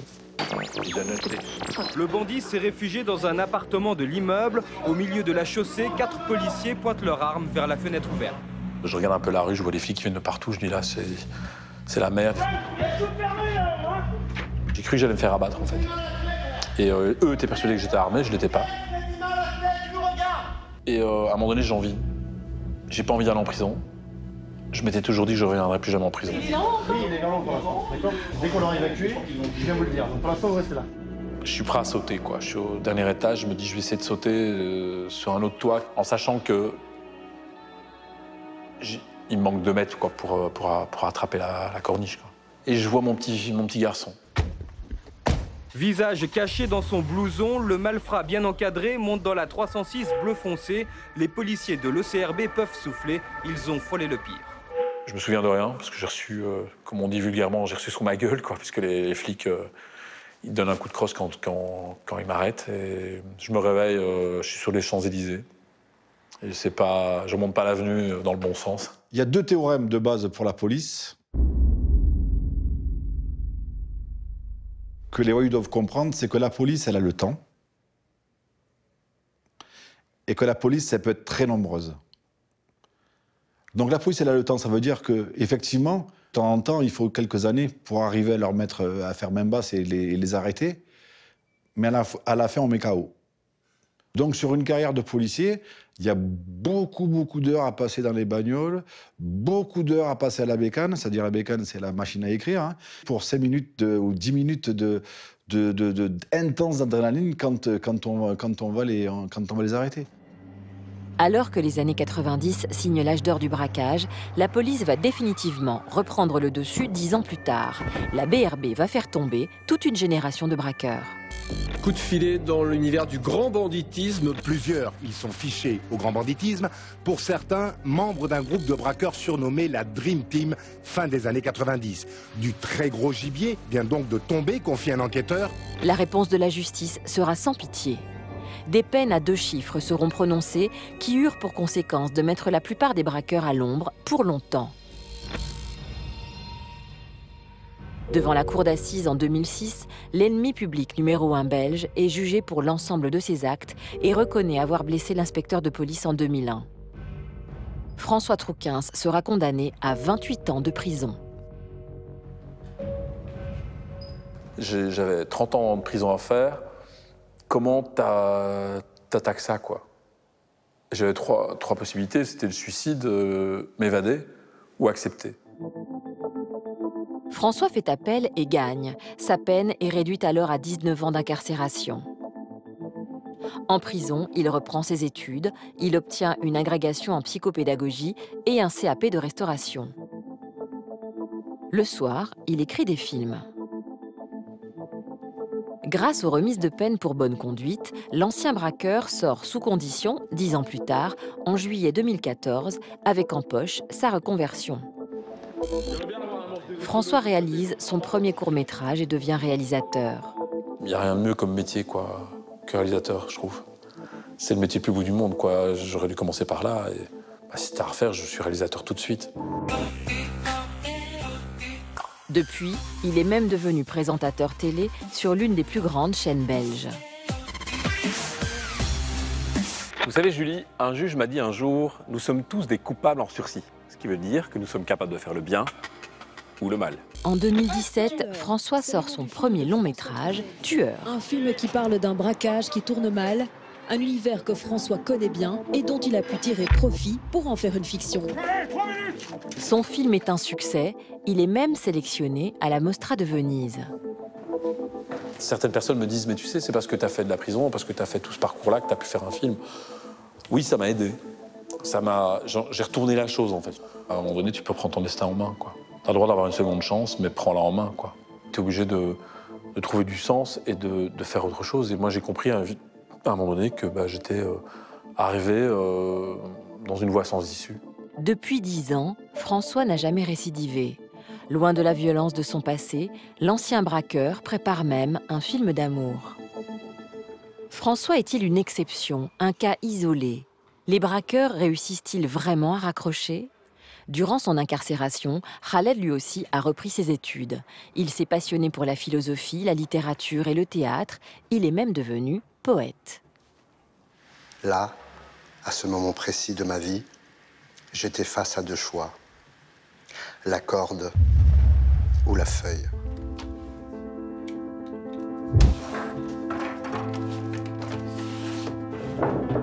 Les 10 premières années en maison d'arrêt, je faisais que du sport. Je faisais 4 à 6 heures de sport par jour. Et puis après, je me suis rendu compte que c'était pas suffisant, que j'avais l'impression que mon cerveau était un peu en compote, quoi. Donc la découverte de la lecture, de l'écriture, de la poésie, du théâtre, de la philosophie, ça m'a permis de rester vivant, ça m'a permis de rester humain. En 2016, l'ancien braqueur a remporté un premier prix de poésie à la Sorbonne. Ce soir, il est autorisé à sortir pour aller se produire sur scène à Paris.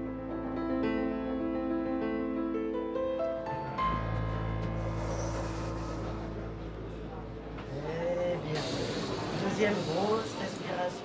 Premier week-end, première retrouvaille avec ses enfants. Dans la balance, il y avait la vie ou la mort. Ce sont eux qui ont pesé, mes enfants, lourds dans le choix de la vie. Présents dans la salle, 3 de ses 6 enfants, Malik, Sofiane et Sarah, qu'il a eu avec 3 femmes différentes. J'ai cherché, inlassablement j'ai recherché. À travers ses poèmes, Khaled évoque sa vie en prison, ses espoirs, mais surtout ses regrets face à eux, ses enfants. Alors, d'un murmure, j'ai prié. Mon Dieu, gardez-moi vivant. J'ai tant de foi depuis 20 ans. Promis quelques bonheurs avant à mes chers enfants.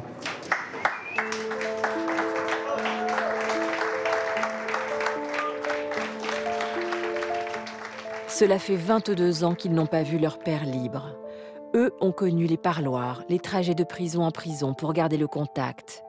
Lui est comme un gamin, un père maladroit, tout simplement heureux de retrouver les siens. Qui c'est qui dit qu'il n'y a pas un air de famille? Je les stropie. Je remets le couvert. Ça va, viens là, tu es toute timide. Allez, viens là. Je suis petite, moi, vous êtes des géants à côté de moi. Bah ouais, je sais pas. Ça fait partie d'un des plus beaux jours depuis ma sortie.